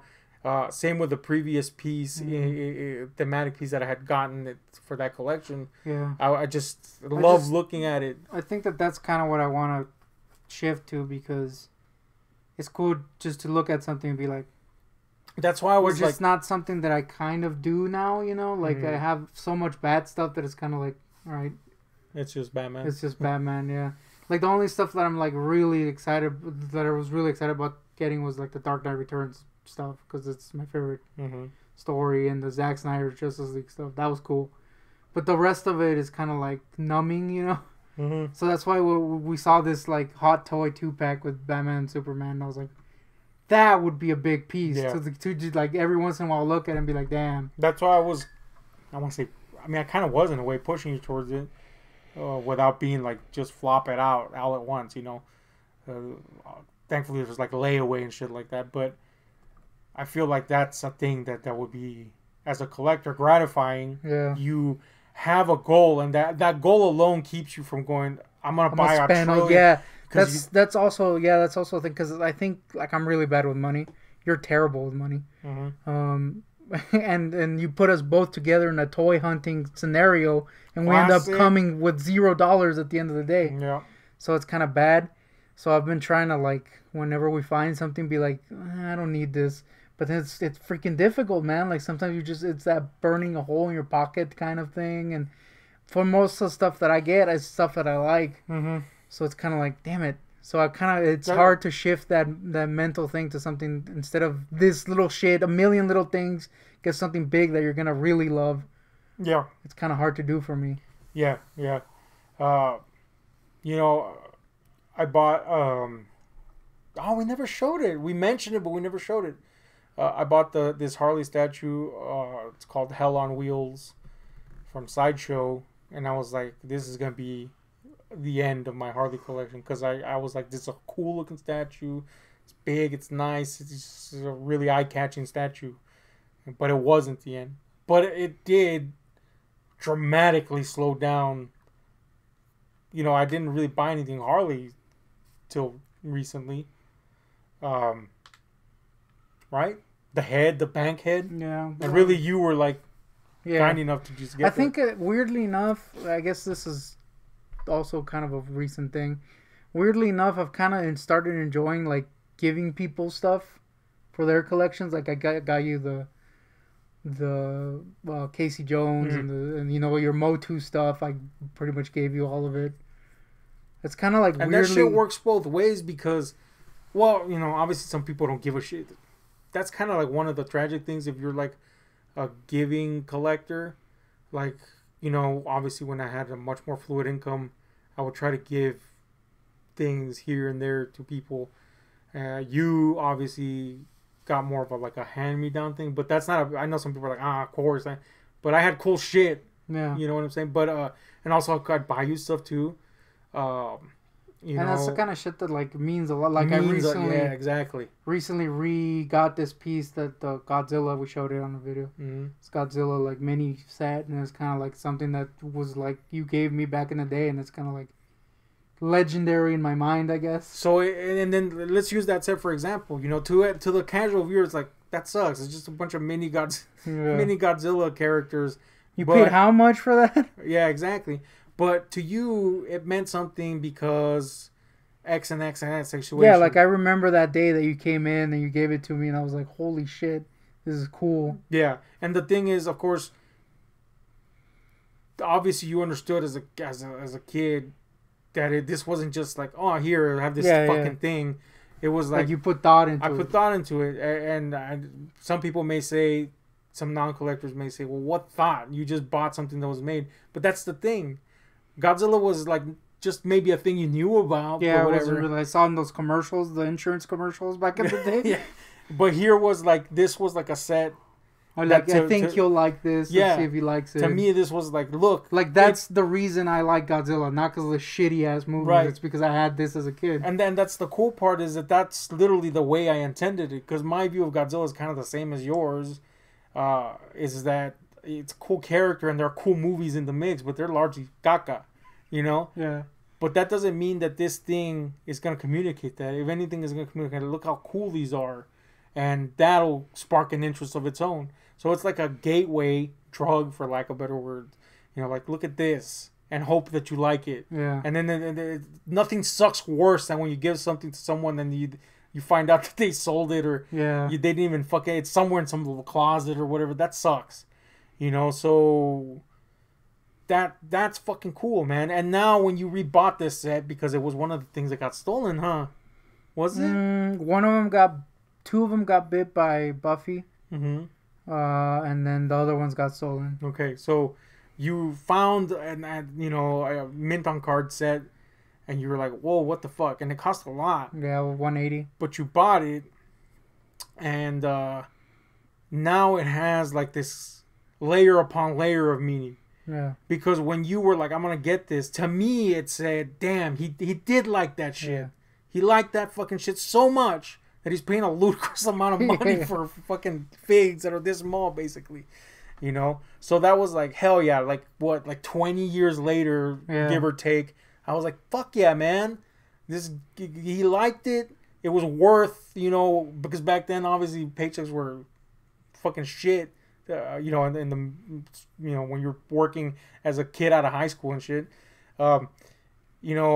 Basically spend a paycheck just getting this fucking thing right here. He liked it so much that it was worth whatever the fuck, and so that's cool. It has that effect, and then it has the other effect of now you've kind of recaptured something for yourself, and it's kind of like a gift that keeps on giving when you look at it, when you think about it. That's kind of what, like I said, since I kind of like doing that now, that's kind of what I try to get with, like, that Casey thing. Like, you obviously had a thing with turtles back in the day. You wanted that. Mm-hmm. Like, I think the Motu thing was more like, I'm currently into it, and I know at one point you were into it. So it's kind of like, I want to share this, and I don't know if you're open to it. Yeah. So here's these things, So it's kind of like a weird way of sharing my collection. Yeah. Because, like, I can look at that and be like, I bought that. And it's there, and that's cool. And then think, like, if you came and... Not in a way that's like, I bought that, no, it's mine. I mean, mm-hmm. like I bought that, and he's, like you said, like, he likes it enough to put it up. Yeah, like imagine that's you came in and those motherfuckers were in the fucking corner. Yeah. That would suck. Like, that's why I gave Miles my Elf, because I was like, he's an Elf fight. I've had this thing. I had that thing since I was like 4, dude. Mm-hmm. And then, I mean, I don't want to say it meant the world to me or anything, but it was something that was always there. You kept it since you were Yeah, it was something that was always there, and I was kind of like, I can count on Elf being there. So I was kind of like, this dude's an Elf fight. I'm going to give this thing that means a lot to me to him, and he'll enjoy it. And in a weird way, my collection has grown into another person's collection. You know what I mean? And that's like ultimately like the biggest satisfaction. Now, currently, I'm fucking in a horrible financial situation, but like I've found a good way to do that in my own way is to try to help you get stuff that's not even stuff that is there. So like you have an idea for something that you want, and I'm like, I can help you make that. Or you get something that you want. In the case like the Motu Castle, I was like, he's gonna get it. And it's gonna be rad if this shit gets painted up real nice, and it is. It's fucking cool looking. Yeah. Even now I can get the enjoyment of like, shit, I made that. Yeah. But not only that, like I guess back in my younger days, be like, shit, I made that. Now it's there. Now what? You know what I'm saying? But now it's like, I that's cool looking as fuck. And then he gets to put it in his fucking collection. Yeah. Which, by the way, that collection was kind of pseudo-informed by the fact that this thing meant something to so many people myself included, Motu, and you had your own interaction with it, like you said, with 2000. It's like this weird big, you know, like interconnected thing, you know. Yeah, it's. I mean, it's. I don't know. It's pretty cool, man. Like this. You mentioned the Motus you gave me. There's the Skeletor that you like painted specifically. In the way that you wanted, and I mean, so I don't just have a Skeletor from the Origins. I have a cool ass looking Skeletor that's unique. Yeah, it has a not resin, epoxy head that I made. So it's like actually a custom head, basically, completely. And it's got a paint job. It's got a cape that doesn't suck. You know, it's got a little staff and that's different. I think that one's. I think that's like the last big one I made, I guess. Mm-hmm. Like, I think for me, it was kind of more like harder to part with, I guess, because I've been having this weird mental block that doesn't let me to be creative. You know what I mean? So it's kind of like finishing something is hard now. Like difficult for me to do, to keep on that path. So it's like, that's something I finished, and then you liked it, and I was like, that's something that I can give him. So I made another one. So it was literally like 2 hurdles that I had to go past, you know. I mean, that's a benefit of its own. Yeah. Because now you're like kind of like in the rock and the hard place. Like, I have to make another one now. Yeah. Which is good, because you want to be able to, like, we're trying to make what is it called? A Havoc staff. Yeah. And, you know, like, we did the prep work for it, whatever, painted it up, etc. And then my thing was like, man, this book, you kind of had like a little depression, a bump there, as did I, mind you. But I was like, man, I don't want to just make it. You know, I wanted to reach with some sort of interactivity. Yeah, even if it's basically just you just making it. Yeah, like you did the castle basically. Yeah, like I don't like doing stuff like that alone. I think that's where I'm at too. Like, I mean, I don't want to get into the depression shit and go to hell for that. But it does, you know, affect that kind of stuff, like the creative stuff. And I was kind of like enjoying getting into like sculpting stuff. Like, I did that Bray Wyatt lantern that came out kind of cool, even though it didn't really look like it. It was its own thing. And I kind of started liking it, but then like you hit that bump and then it completely, all that progress is gone. You know what I mean? So it's kind of like when we did the Swamp Thing, for example, that was really cool. But then like you don't keep at it and you lose all that. You know what I mean? So it's kind of like, yeah, it's hard. Like I have a little thing that I've started sculpting and I wanted to continue, and it's been there for like a year. You know what I mean? And I think that that's something that I would want to kind of, for my collection, I mean, to get tied back to that, expand. Like, I have this swamp thing that I made, a little Mad Ball swamp thing with a little like swamp base and everything. I want to make stuff for my collection. Stuff that would be worthless to other people, but it's cool to me because I made it, you know what I mean? Yeah.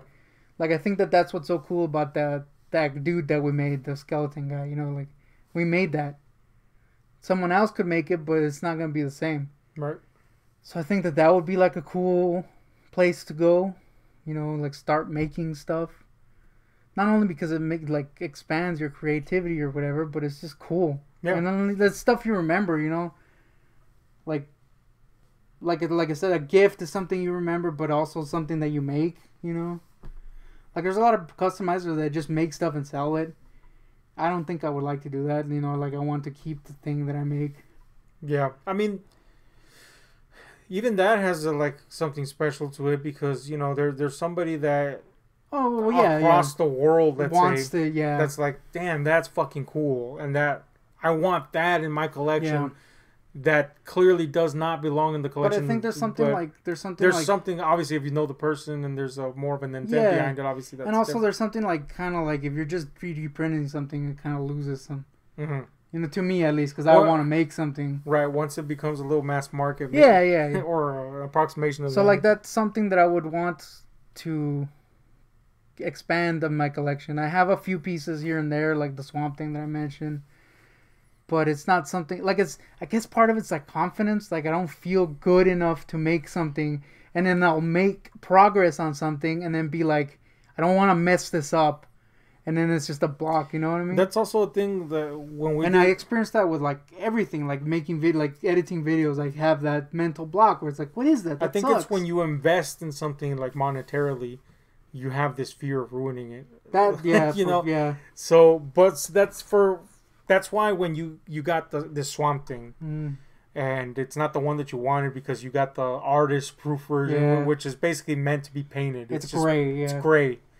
And you were like, "What the fuck? I got a gray ass Swamp Thing." What the hell is that? You said you saw my soul leave my body. Yeah, there was this. It was literally that, like your eyes, like going out of existence, but staring into the distance and shit. But I saw that and I said, like in my mind, I was like, I know this. Even the Swamp Thing that he wants doesn't look great, painting wise. I was like, this is an opportunity. I if I get this boy right here from him, it's like minimized risk because I didn't pay. What was it? $50? Paid half of that, and I was like, okay. Now I'm okay with taking the risk. I didn't even put thought into buying that figure, so it's 0 risk to me. But I could put in that and see how that comes out. And when it was finished, I was like very happy with the results, and I was like itching to move to the next one because I had gained confidence doing it. I was like, I can do something for him now that's gonna look cool. But then you just dead stopped, and I was we have like very different ways of doing stuff. Like you're very meticulous, I guess. Like you would spend like hours freaking going over every little crevice. Yeah. And I was just kind of like slapping it on, but at the end they were very comparable. Visually.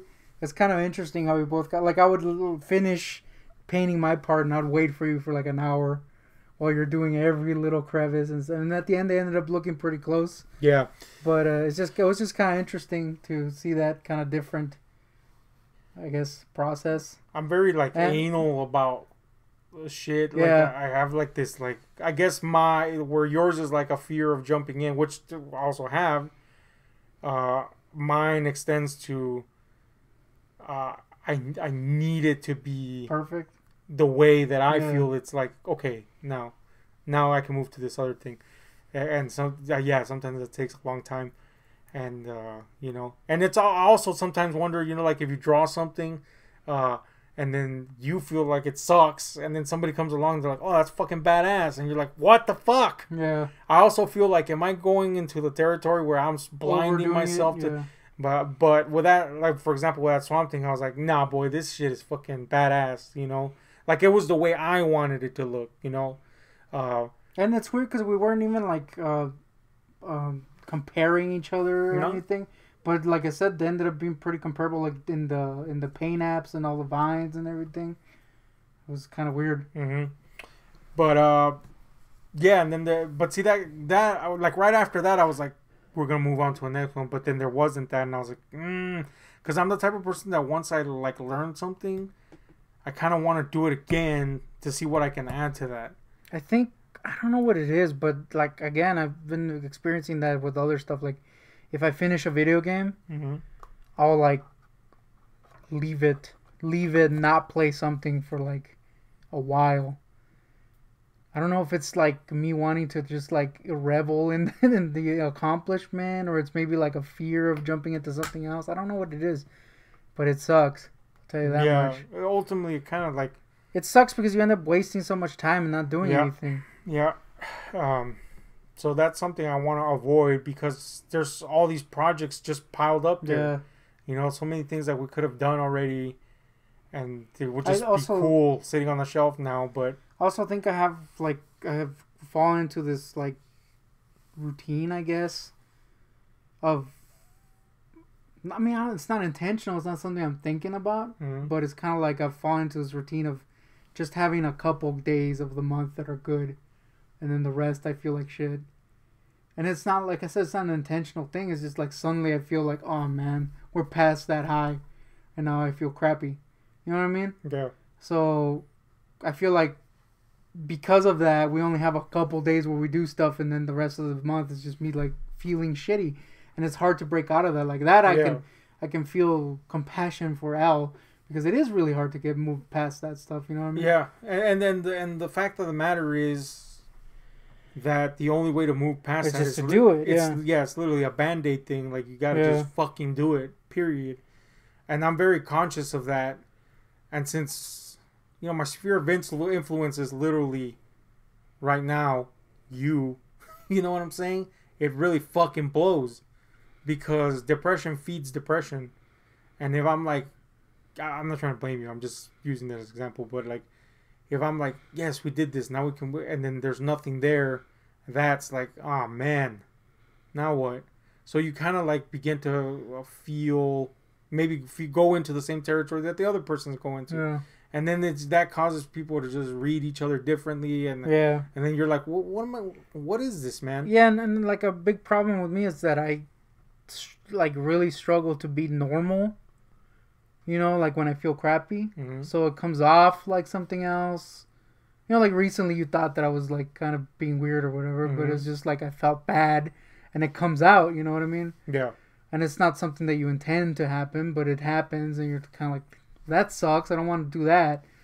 So it's kind of like, it's a difficult space I'm in.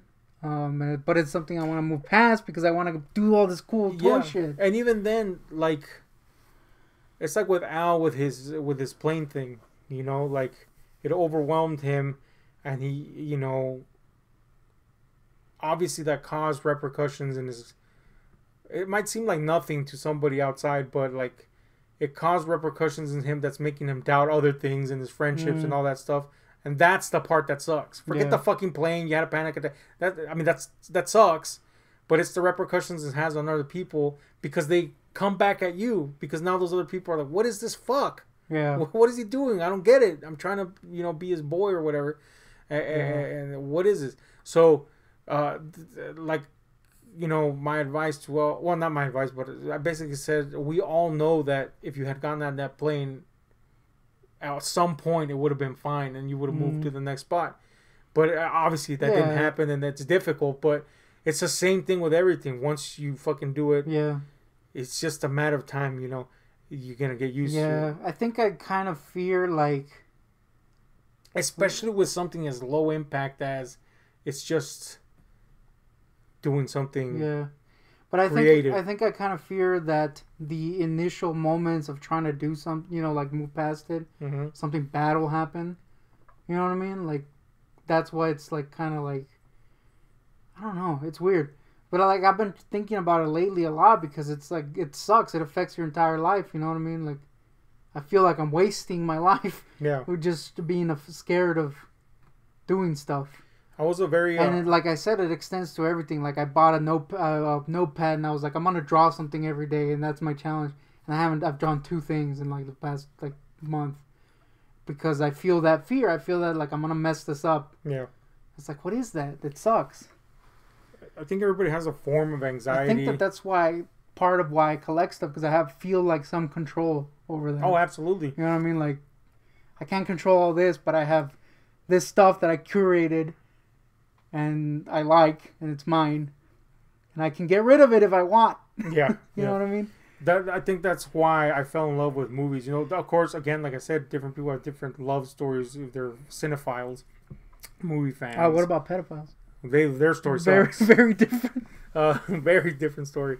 But no, like if you're a fan of film, again, you have your own love story with it. Like I said, I encountered an uncut, as intended to BC film until I was like 10, you know, and it wasn't even in my own house. I had to go to somebody else's house, and it was a thing that I kind of like wasn't supposed to be seeing, etc. Right? But it was just such a fucking moment, right? That I was like, I gotta have more, and I did eventually have access to more. But the thing that obviously I love the art of it, and you know, movies are exciting and all that shit. But I think the thing that appealed to me for the longest time about movies is that they're like a microcosm. That no matter how many times you watch that movie, unless you happen to get a different cut of it, it's gonna be something that you know and you can be familiar with it, and it's comforting. Even the most chaotic movie will always be the same. Evil Dead 2 is my comfort movie. Right. And I think that's like what you just said for you and the way you get collection. That for me, that was movies for me. It just so happened to have this silver lining, just like admiring a collection does, of an artistic flourish, right? I grew out of that to some extent. There's some movies that, oddly enough, I find comfort now, like in feeling sadness in movies. Or feeling emotions in general, but grief and sadness really hits me hard. And I really like that. It's more immersive, I guess, but it's kind of chaos being introduced into this formula, you know, every time. But I say all that to say this. Fucking, you need, you know, how do I state this? Okay. Eventually you hit a comfort zone with something. And either you introduce chaos into it or you stale out on it. You know? To me, the chaos that was introduced in my life changed my personality dramatically, not for the best. I shouldn't say my personality, my psyche, not for the best.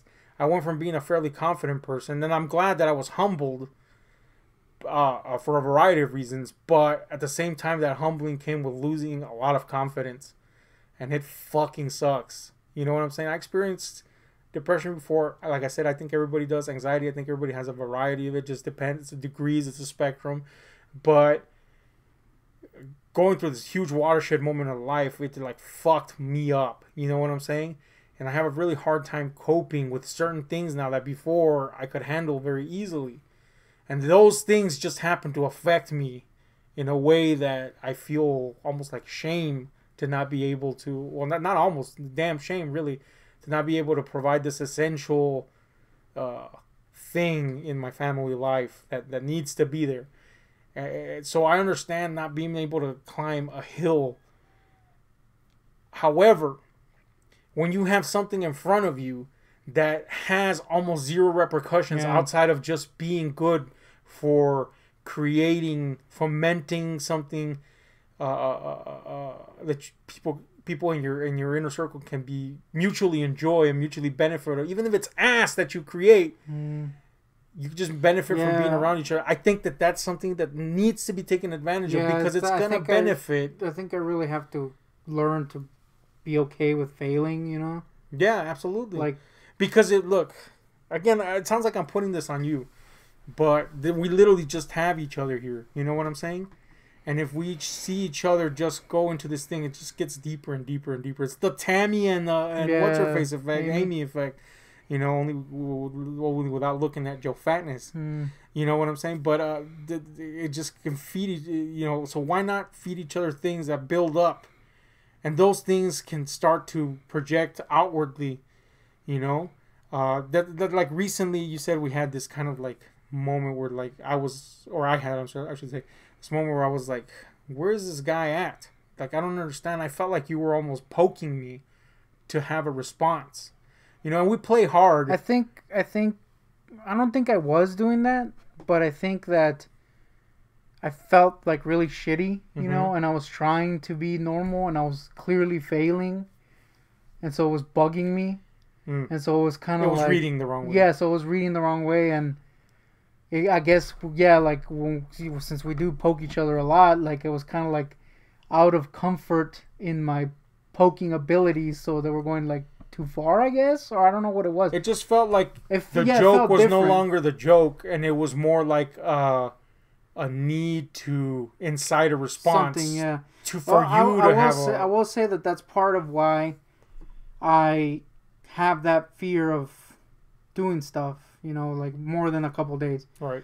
Because I feel like when I feel shitty, I don't have that control. You know, you've seen me lose control and be like all weird and shit over nothing. You know what I mean? So it's kind of like I fear that that'll come. But see, and I don't want that to happen because it sucks to do that to someone else. You know what I mean? But the adage is practice makes perfect, right? So, you know, like what you're practicing there, and I could apply this to myself in other ways, and anybody can. What you're practicing there is, instead of trying to grow in the positive way, no matter the risk, you're going back into the thing, and you're practicing stepping back into, you know, isolation and stepping back. So that's not good either. That, in fact, that's worse, right?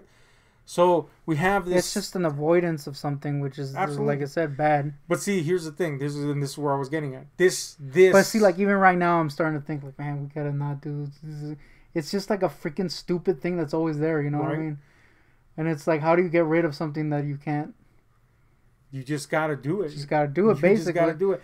Because look, if you practice this thing that again is more of a creative endeavor, that just builds some form of confidence, some form of, you know, it'll eventually, you know, you don't just build a foundation and leave it there. Eventually stuff, even if you do leave that foundation of a house, eventually dirt will fall on it, and that'll be mud, and then the wind will bring, and there's going to be stuff on that foundation. So no matter what foundation you lay down, there's going to be shit on it. So why not build a fucking house instead, you know? Stone by stone, maybe, we'll build a fucking house. So what I'm getting at is, here we have this tool. We both have an artistic side to us, you know? You lean more this way, I lean more that way, whatever the fuck. Let me just throw this in there, because I think it's something that has always been a problem with me. Mm-hmm. I'm like, I mean, I know people, artistic people, I don't want to say that, but you know what I mean? Like, creative people are hard on themselves always, or whatever. Right. But I think I have an extra level of that, because I think you're so good that I'm never going to live up to that. You know what I mean? So it's always like, I'm always comparing myself to you. But see, what you fucking are failing to see is that the bulk of the things that let's say just this last year, that I've done, I've only ever done because you were there. That's what you fucking failed to see here, man. And if you hadn't been there, how many times while I'm doing something am I asking you this, that? You know, like I try to see that, like, where I'm like, I think you're just more skilled than me. You know what I mean? And I'm kind of just like back up, I guess. I feel kind of like that, you know. But see, with the different, this is what I'm getting at. Yeah, I know it might feel that way, but the reason you might feel that way is because you're less involved than you should be. But I'm also very horrible confidence. Well, yeah, but that again, you can build. But the point is, let's say the swamp thing. Mm-hmm. When it comes to certain things, I'm just lost. It could be the most logical thing in the fucking world, but I'm so, I guess going back to that meticulous thing, I'm so just, I got this vision in my head. I needed it to be that way. I don't have time to think about the other things. Yet here you are, and you know these other things. So I would just depend on you to be like, what's the color? What's this? What do I need to do here? Even though logically I might know the answer. And I know sometimes you're like, what the fuck, guy? You know, but it's literally like, you have the tools. I am just using the tools. And if I don't practice those tools, I'll never get the fucking hang of it. Period. Because I'm the type of guy that learns from doing it. Even though I fail at it a few times. Or ever, it doesn't matter. I have to do it. And if I don't do it constantly, then it's just going to go away. You know? Like right now, I can't draw for shit. And you know that I can draw. But right now, ask me to draw something, it's going to fucking blow. Because I just don't... First of all, I don't really like drawing. But when I do like it, I like it. But it's the same concept. So you have the same mindset. You see something, but you don't you don't take these steps in the middle to get there because of the confidence or whatever it may be, right? But the fact of the matter, what I'm telling you is, just like you are there for me, I can be there for you to help you along the way to get to that vision. I think, and this really just clicked. I think part of it is that it clicked because of what you were saying right now. Like when I get overwhelmed, I guess, with emotions and stuff like that, I lose my ability to phrase things in a way that makes sense. Right. At least I feel that way. You know what I mean? So it's kind of like very, very what's the word? Very, very like I feel frustration. Very, very frustrating, and like I get angry at myself, you know, and it comes off as something else, and then that's the problem in itself. So I feel that like I can't put what I'm thinking into words. And I think that that's kind of what I feel with the artistic side, where it's like I can't put what I'm seeing in my mind into words. Or recently, a bigger problem, I can't tap into my artistic side. Like I can't see what I want. Like right now, let's say I would want to draw like a mad ball or something. Right. I can't think of something. You know what I mean? Like it's just not there. It's just blank. And then I usually just start drawing and something comes out, but not being able to tap into it, you know, it's that kind of like frustration of not being able to use what you have. Well, that goes back to, you know, like if you don't feed it, if you don't use it, hold that thought or keep the thought going. I gotta go take a mad leaker. Well, anyway, what I was saying, what I'm getting at is that it all just goes back to, you know, it has to be, a muscle has to be flexed to be used. Like all of it. And again, if we can build on something with zero consequence, then maybe we get to a point where, oh wait, I can now take a gamble here. And as for speaking, it's the same thing. You know, I was dreadfully shy for a long time as a kid, and it just got to the point where I was like, if I don't say something, it's not gonna happen. You know, I wouldn't say that I'm super outspoken, but I'm definitely more outspoken than you, right? Yeah. But I wasn't that way. I think it's like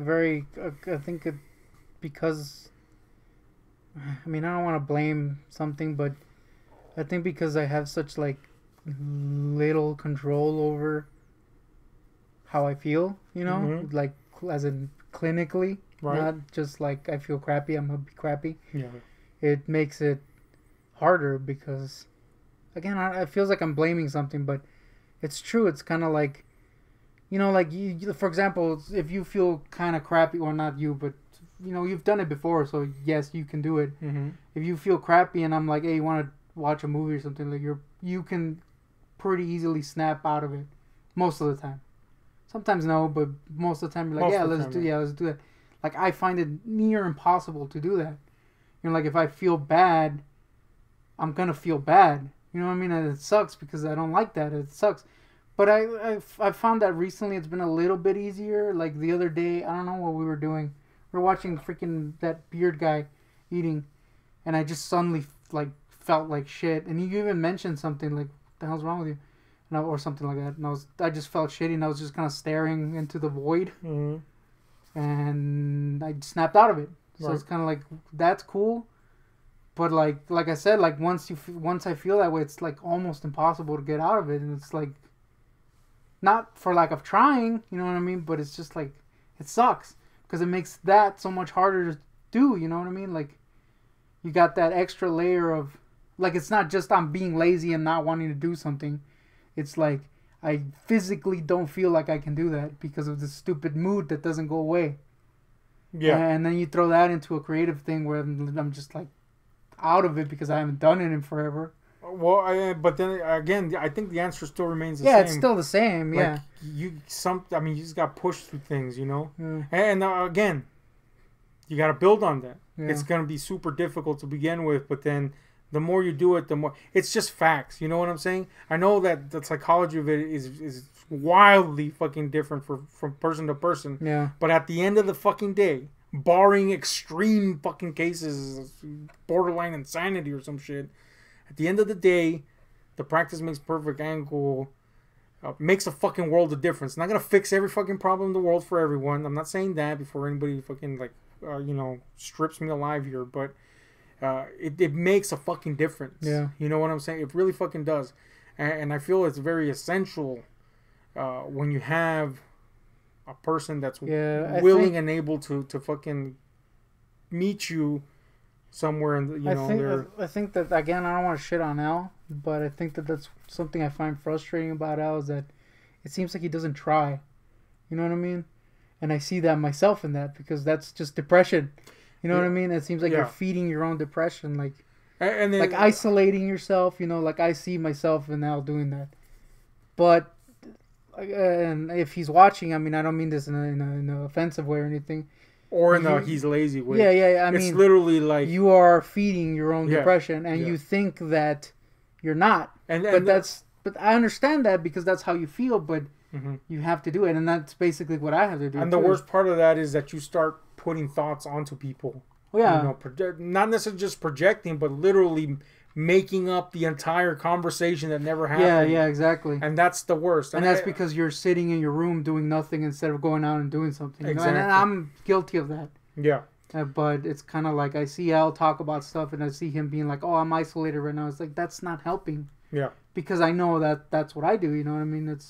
And then the thing is that sometimes, like, say, for example, isolation. Well, I don't like to do this. I don't like to interact. I don't like to interact with people either. You know? But if you do it, you find that, for the most part, whatever. Yeah. Like, I'm actually like I think like my problem with, like, you know, have fear of messing something up or whatever is like his fall. You know, like he's putting too much importance on something that is stupid and should not be a problem. Like, it's just another day, dude. Yeah. And my problem is, it's just a paper, dude. Who gives a shit? And like, we all have our own dumb problem that we have huge importance on, but we just gotta not do that. And it's hard not to do that, but we gotta not do that. And I'm talking to myself right now because it's freaking, that's what I do. Everybody, like you say, everybody has a version of it. For me, it was, you know, once I got out, I was roaring to get back into the flow of things. And, you know, for a lot of people, it doesn't work that way, you know. And for some people, it does. Some people just get back into the flow. But for me, it was like a defeat after a defeat. And then my confidence went out the window. And then personal defeats of the same nature. And it's become a fucking issue. You know what I'm saying? Yeah. And I hate that because that's not who I am. But here I am trying to defeat that. And I feel I can't defeat that if I have no fucking foundation. And so that's why I'm saying it's like a mutually beneficial thing. You know, you need this. And I was going to say earlier here, like, I'm actually like proud that, like, we go to these spots that we frequent. And you've been a lot more vocal in these places. Like, you interact with people in a way that, you know, somebody with... Yeah, I wasn't able to do that back in the day.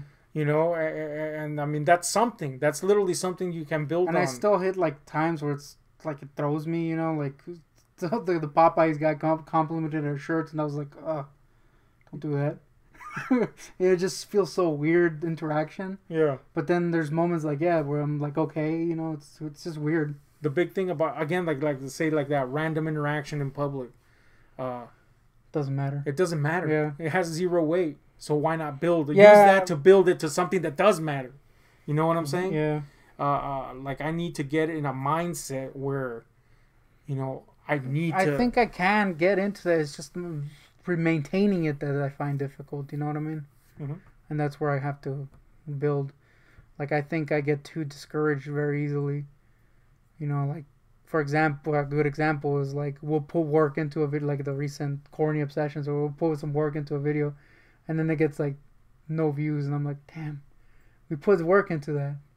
You know what I mean? So it's always, like, this little, like, feeling of, like, eh. See, but I think it's just because I look at the negative shit too much. Yeah. It's like, to me, it was like, I think it was just fun doing them. That's like with Al, you know, he's been the person that's been affected by people's response, and I get that, man. You know, imagine a big YouTuber with a lot of fucking views. Imagine how much negativity he gets. Yeah. It's probably very hard to ignore that. But Al is a relatively small YouTuber, and he still makes this grievous mistake of focusing on the negativity. Yeah. When he has people that follow him. Yeah, he has a lot of followers. Despite, you know, what anybody may think. Those people follow him, but he chooses this negative thing, and that's not good. Yeah, and I've been trying to, like... Well, he's a good example, I guess. Like, I'm really happy Miles watches other stuff. Like, that's cool. And, of course, all the other people who do and, like, comments, so that's always, like, a little, kind of like a boost, you know? But then I'll see, like, something like, oh, Marcus hasn't commented in a while. Now think of that, like, what did we do? You know what I mean? It's so freaking weird how you interact with people on YouTube and stuff like that. You know, so I understand some of that. I chose not to fucking give a shit. You know what I'm saying? I can't. So not, and I don't say that like I can't because then I can't deal. No, I literally do not give a shit. I am very fucking grateful for the people that view us, and they're awesome. And yes, of course, if somebody stops, that sucks. But that's them.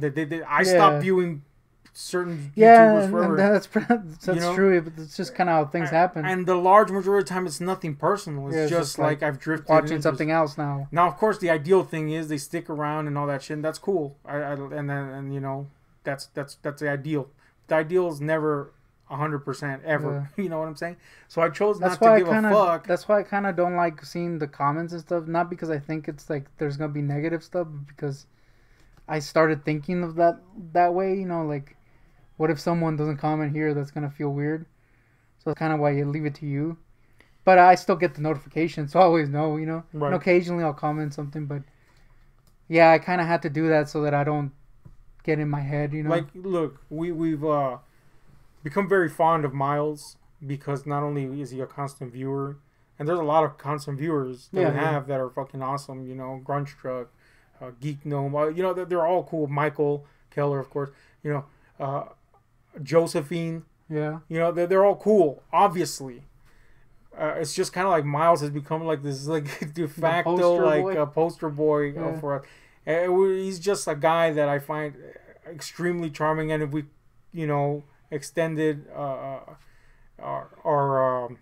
not olive branch, we've extended our friendship to him outside of the boundaries of where we met. But like let's say Miles stopped watching, that would suck and it would hurt. But you know, what can one do? You know, what can the only thing I can do is hope that he would one day return. You know, and he would be welcomed back with open arms.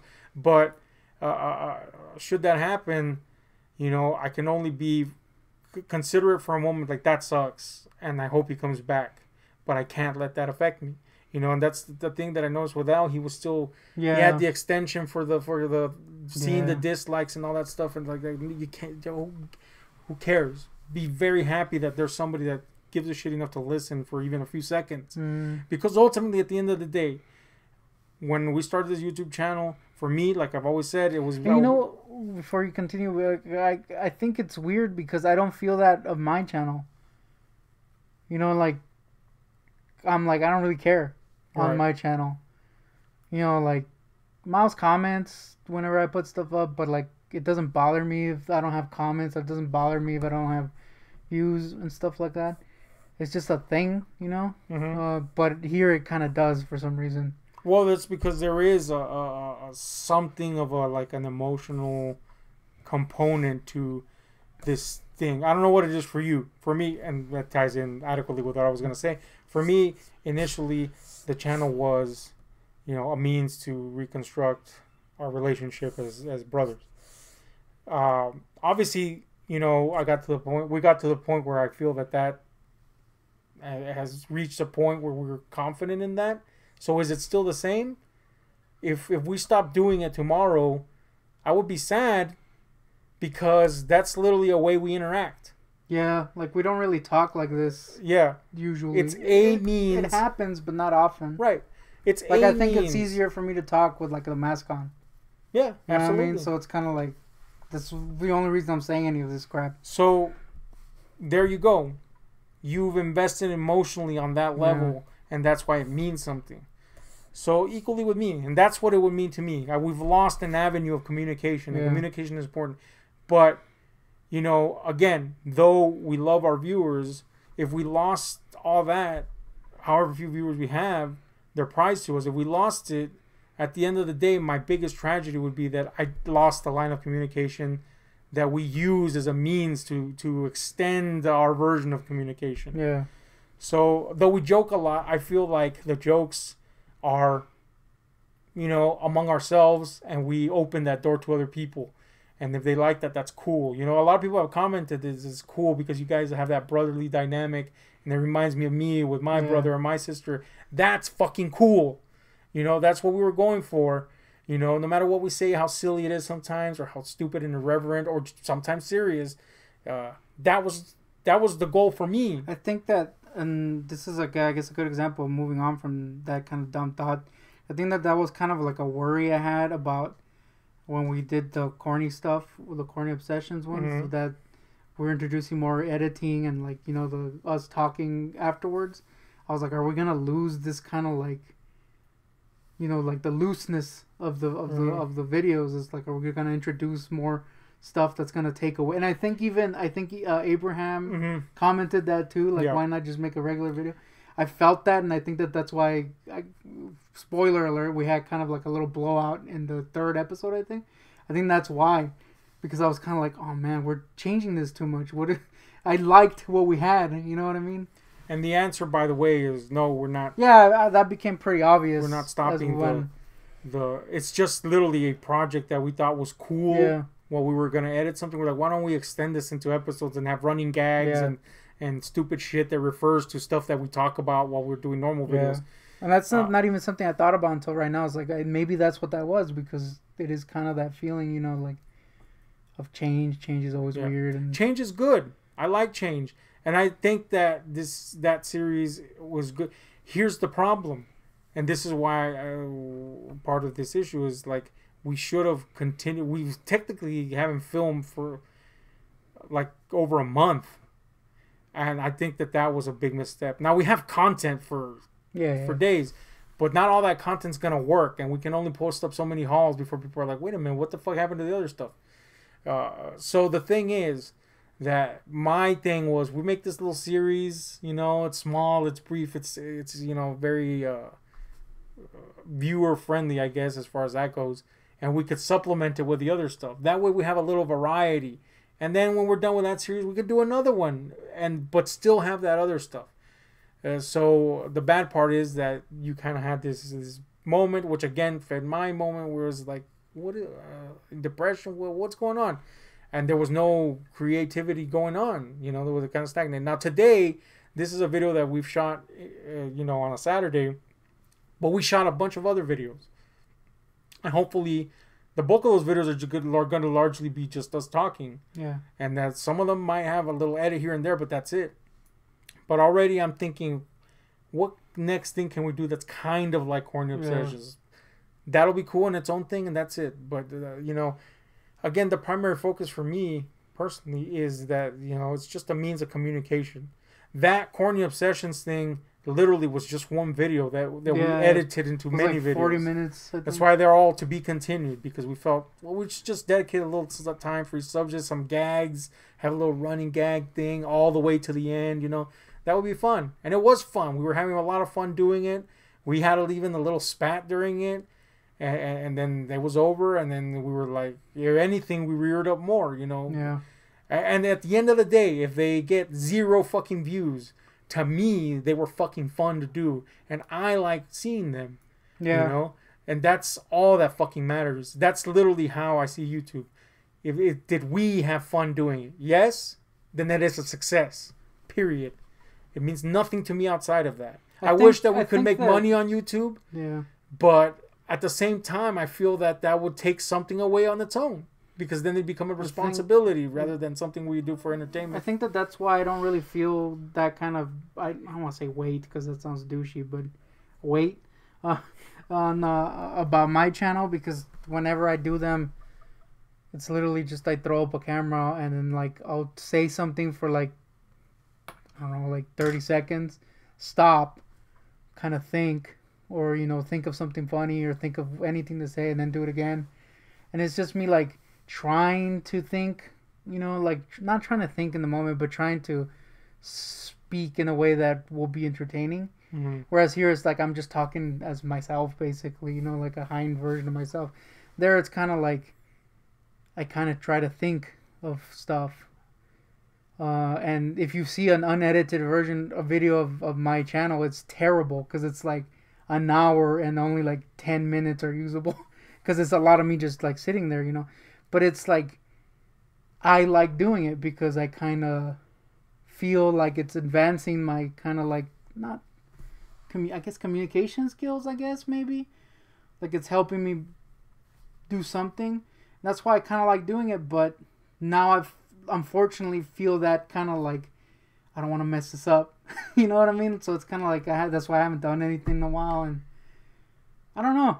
And then like I was doing the streaming stuff, and I kind of just felt like I wanted to try to like again get better at talking, and then I had a bad one. I was like, oh, that sucks. I don't want to do that anymore. I'm really bad at sticking to things. Yes, you are historically really bad at sticking to things.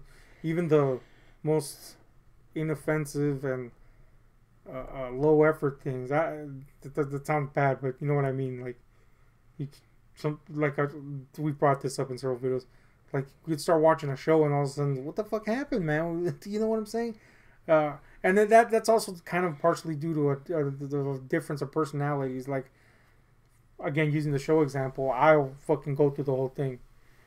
Using the toy example, I want to just continue doing it, and then, you know, get fluent with it. If we hit a good run with a video, you know, flow, I want to continue doing that until we run it out, and we can use that stuff. You know, I mean that's. And I feel that stuff that like that sometimes. Like today, I think would kind of like I was able to speak. Mm-hmm. And I think I was okay in the videos. So it's kind of like we did a bunch of them, you know, but it's not like an everyday thing. But like you said, you got to do it, I guess. Yeah, I mean that's it at the end of the day, and again that like I said, ultimately, it's the end game of all that that's worth it because you build and something's gonna come out of that versus nothing. Yeah. Or versus letting a little plant grow. And then it just fucking dies, and then you have to grow it all over again, you know? That sucks. I hate that. That's the definition of fucking depression. You know, like fucking like, oh, I built something. Nah, I'm just going to let it fucking die. Yeah. And then here I go again, and that depresses me, you know? That sucks. You know? So that's a thing, you know? But anyway. I think what makes it hard for me is that, or another thing that makes it hard is that I'm really bad at like, what's that called? Introspection? Yeah. So like I don't realize what I'm doing. You know what I mean? And like I'll tell you what, man. I like some stuff I do. Like I'll be like sleeping all day. I'll be like, I shouldn't be doing this. And I see that kind of like as a positive. Like at least I noticed it. Mm-hmm. But it's kind of like, I don't know. Like I don't think I know myself. You know, like still feel like I don't know who I am. And I felt that way. I actually mentioned that in, I think, a podcast. Mm-hmm. Where, like, I felt that to a point where it was cripplingly depressive. Now it's kind of like, whatever. I don't care. Well, but it's still something that pops in my head, you know what I mean? Like, where am I? I think you feel that, too. Yeah, definitely. Introspection is such a fucking useful tool. I think I've always had a handle on being introspective. Doesn't mean I always took the best advice that I could give myself. You know, I had a pretty weird time during my 20s. I was just a weird character, and that all ended up in weirdness anyway. But I've been pretty self-aware. I think I still am, despite how the psychological avenues that I've taken. But it literally, there was a point where I had no choice but to be. Because the alternative was to be a complete fucking mess. And that's obviously when I did time.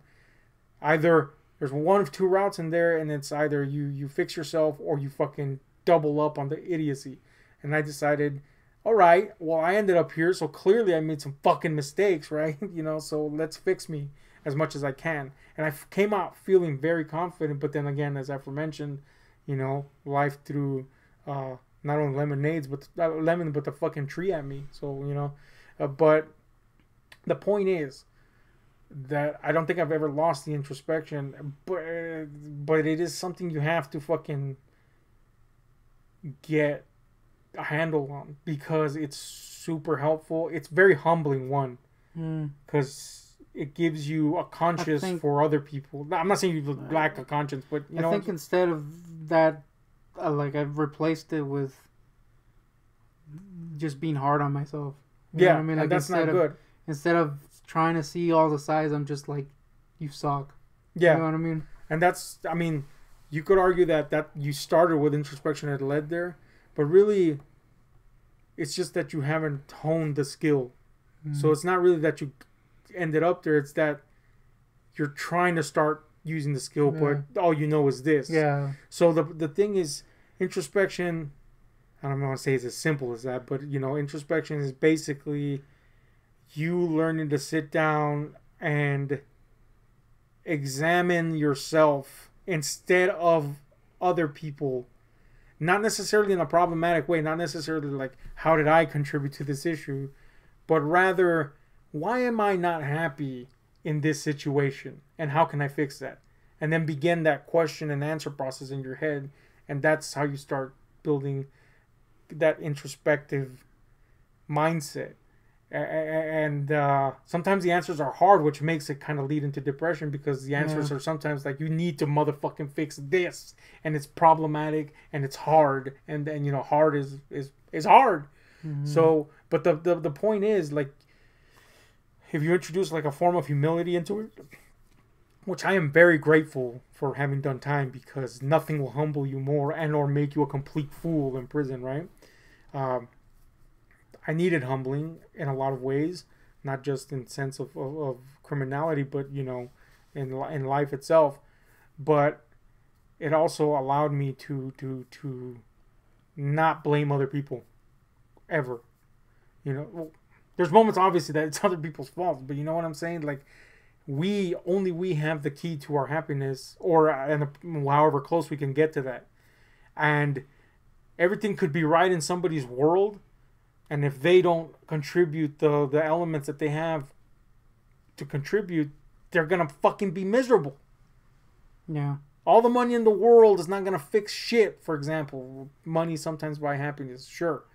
But if you don't contribute the elements that are going to make that jibe, you're still going to fucking suck. Yeah. I think for a while, I was kind of... And I mean, some people might say that now. But I think for a while, I was definitely trying to buy some kind of peace, I guess, if that makes any sense. Like, all the toys I was getting and all that shit. Like, that's why I was... I mentioned it in that longer collecting video, where it's kind of like... Where I was kind of like at a crossroads, I guess, where I didn't feel like I wanted it anymore, because I felt like that's what I was doing. You know what I mean? Like, I was just trying to fill some hole. My God hole, if you will. Some people have a hole that God fills. I have a hole that toys fill sometimes. And that's what I felt. Now I don't feel that way. I think I'm actually really happy with my collection stuff. I know it seems like I'm trying to bring it back to that, but no, it actually ties into it. But I think that's what I lost my train of thought. No, does that make sense what I was saying? Yeah, absolutely. Everybody has a sense of need. Oh, okay, I know where I was going. That's, you know, I felt like I was trying to buy some kind of happiness, right? And I don't feel that way with toys anymore. Because like, that's stupid. Why would you? And in a lot of ways, you I guess perform a form of introspection there, because you mentioned earlier that you found not only happiness in, well, happiness may be a too strong a word, but you know, a form of contentment, not only in adding to your collection, but in sharing that experience, right? And then being generous and stuff like that. Which, by the way, is something that we discussed in one of our more serious, like, kind of podcast length things years ago. And you had expressed like kind of like an obtuse view of that. So right there, that shows like an immense growth, that you went from like, I don't kind of get that, or maybe not kind of attitude towards it, to like, wait a minute, man, this thing is like, and it can be something more than just this. And granted, it's something that I think, like, I know it's hard to see it that way. Like, for example, Michael Keller sometimes is like, I don't get this toy thing, but it's like you said, you can make it what it is. You know, like, for some people it is just buying plastic. For some people, like, I think for me it's gotten to, like, I can add this to someone's collection, or I can give, it sounds weird, but a little piece of me to someone, and, you know, I can have something that in a weird way defines my likes on the walls. You know what I mean? So everybody has their own form of of toy collecting. Like, some people are super into, like, I have a friend that's like super into fishing, and his rabid love for it and how much it contributes to his like psychological stability. I'm like, that's his toy collecting. And it has nothing. It's nowhere near similar to collecting. Like it's like I quoted Sonny there with the God hole thing, but it is kind of what it is. Like absolutely, you know, some people, like you said, have this hole in their heart that they use for freaking to fill with God. Some people have other means. You know what I mean? Like that's not to say you can't have both, but you know, we fill it in our own kind of ways. And maybe a problem also is when we try to fill. Oh, I got cramp. Oh my God. When we try to fill it exclusively with one thing, that could be a problem. And that's, I think, where I was when I was talking about it. So, yeah, obviously, you know, our lives are not just one thing or just a little handful of things. Our lives are unfortunately, and I say unfortunately because it could get really hectic, a variety of things. Which, by the way, is something that I've noticed with Al. Like, he super focuses on one thing. Yeah. And, I mean, like the Titanic thing right now. And there's no problem with that. With liking something that much, obviously. That's not what I'm saying. I'm saying that it's a problem when it's hiding the fact that there's, this that this only need. glizzies can fill. 20 of them, to be precise. But, yeah, man, I mean, I think you're unaware of that, or at least we're unaware of that pretty big leap in growth there. So that's a form of introspection that you decided on your own. Granted, I mean, during that podcast, for example, that was communicated to you like, look, man, this is something that I learned. And that's always a risky path. You know, people don't like to be told something like, hey, man, advice. No matter how friendly you put it, people are like, nah, boy, I got to do this, you know. But at the end of the day, if something resonates, it's because whenever you learned it, be it 1 year fucking old or 80, you learned it and it made a change and you took it in when you needed to take it in. Yeah. And hopefully whatever the thing may be that's good and positive is taken in earlier rather than later, because then sometimes you make some horrible mistakes, as I have and everybody has, right? But you know, that's just it, guy. And like I think like another thing that it's kind of like made me realize that it's not really just about buying shit is that like I'm out of space in my room, and I was kind of like I wouldn't mind, or better example, when I was gonna get those Hot Toys, or when I almost put down a payment for the Hot Toys, I'd be like, I wouldn't mind buying these and you having them in your place. You know what I mean? Like, because not only because I'm out of space, that is part of it, but you know, back in the day, I would be like, no, I have to have those shits. Right. You know, it was more of a selfish thing. Like, not selfish, but it was more like, I bought these, I want these. Right. Whereas now I'm like, I'll be fine having these and having him having in his collection, and me just knowing that I have those, and it's part of just like, it's part of it. Like, it's adding to your stuff, it's adding to my stuff, and we both like it. And it's like a thing that we can both have. That's growth in itself, okay? Yeah. You know, there's a mutuality there. You know, you've got there right there with that thought process. You showed not only that there's no longer that old mentality that you just mentioned there, but there's this new mentality that says, wait a minute, there could be a mutual enjoyment. 1, 2, there is an understanding that goes beyond words that says, this is still mine, but at the same time, it's in a place that's quote unquote not mine, right? And nobody's arguing whose it is. You know what I'm saying? That there's just like, you see like them in a weird way. I kind of still consider that Elf mine, but Miles has it. You know what I mean? Yeah, like you say, like it's an extension. Yeah. It's kind of cool.